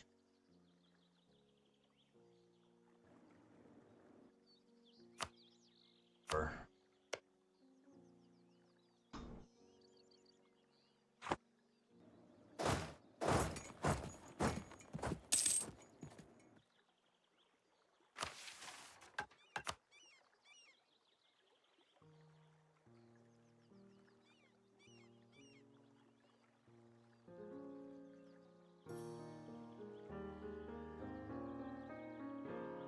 on development, I might develop a little bit, just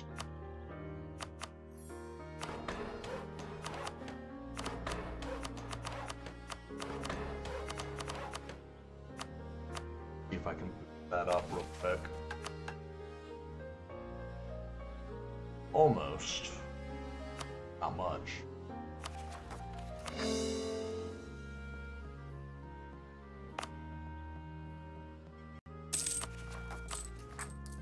$70 ducats a month, wow.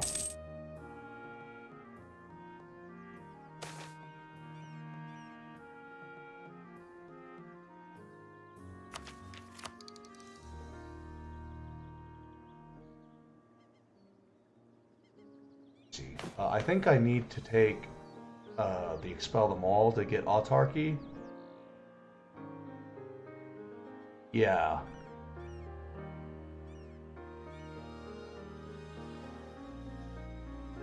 But I'm gonna retain it for the time being.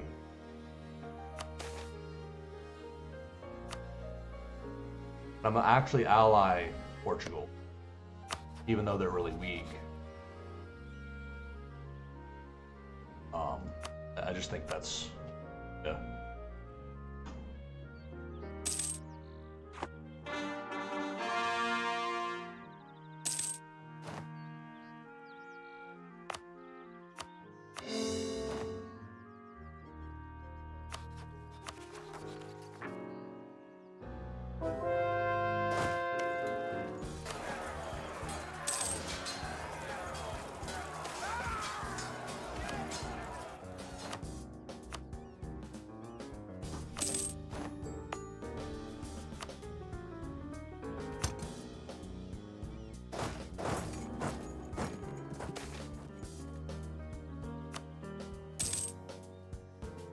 Okay, so Portugal is a little tiny baby.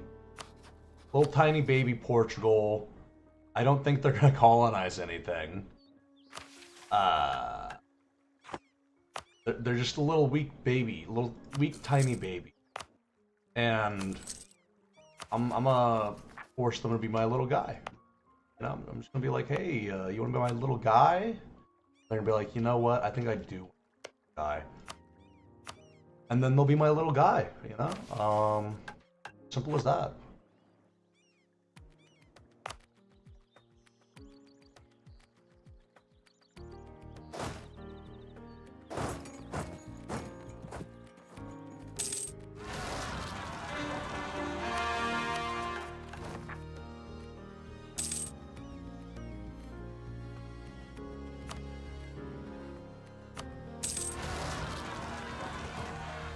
Oh, God darn it. It's too big.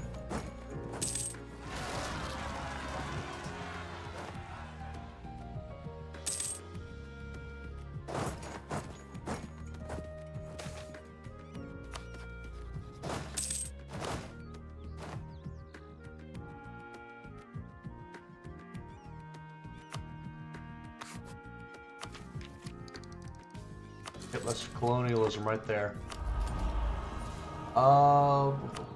Start golden there, yeah.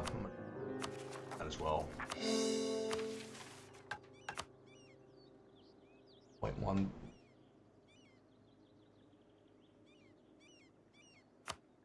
We need to get some manpower together. Waba.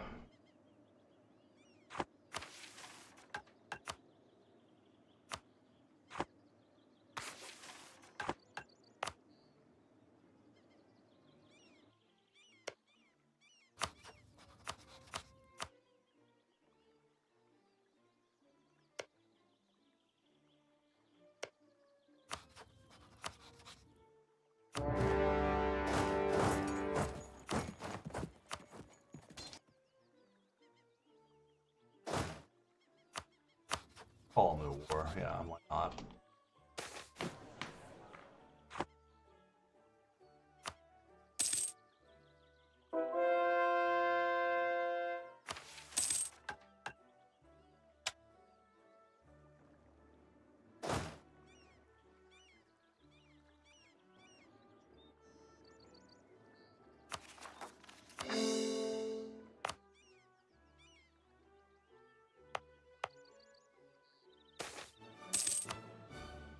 Do.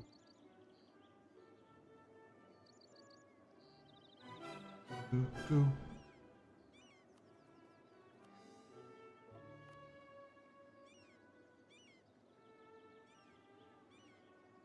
Okay, I think I'm probably I've been streaming long.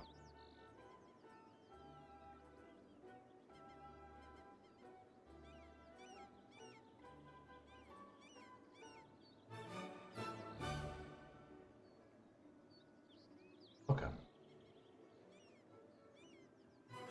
All right, y'all have a good one. Thank you for watching. Bye. I'm gonna go smoke some tobacco.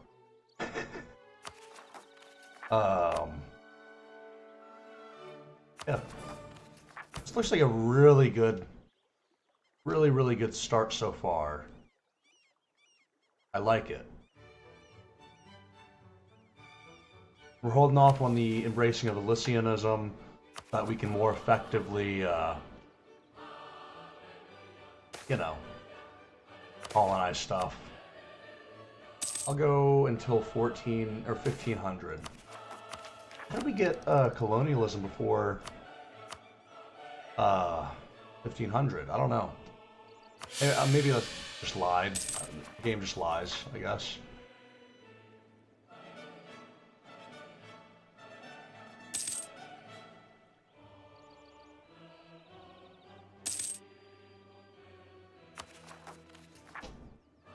.15 or 1.5 month goes by.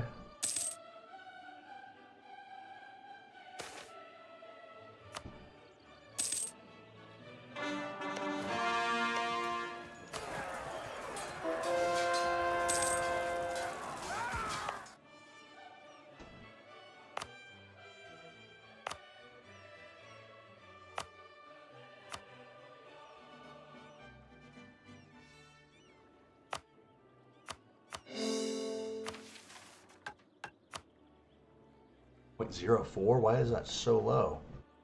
Oh, because I have no manpower. And we're at war and stuff. I'm gonna develop just a little.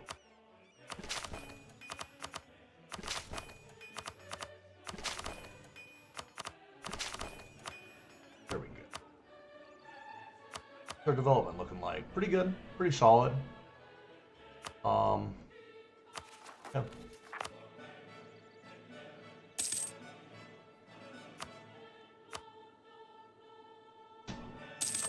just take it.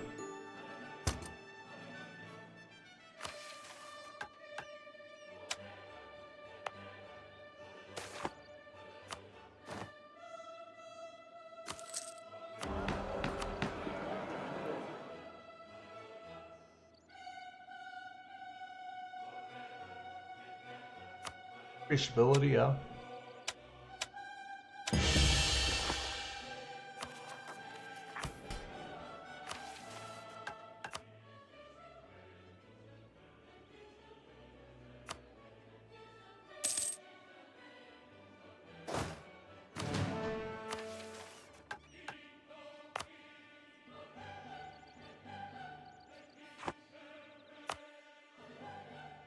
Oh yeah, the Imperial Tomb's down here.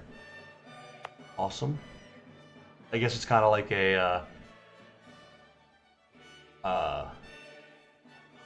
you know, vacation home with a cemetery combined. Kind of cool. I like. Me likey.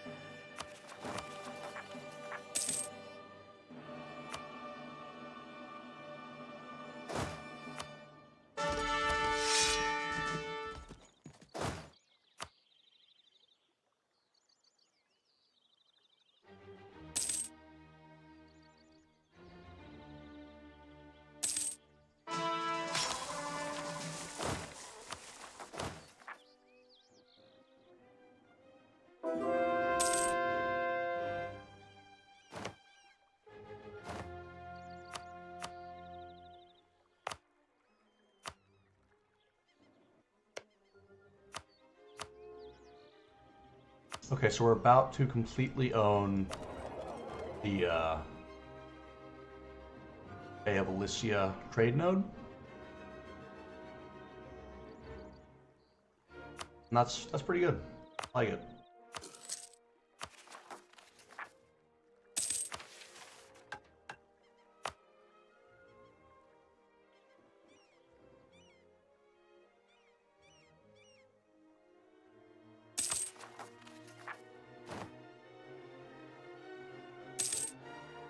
Okay, I think this is about where I'm going to cut it because I've already gone a year over what I said I would.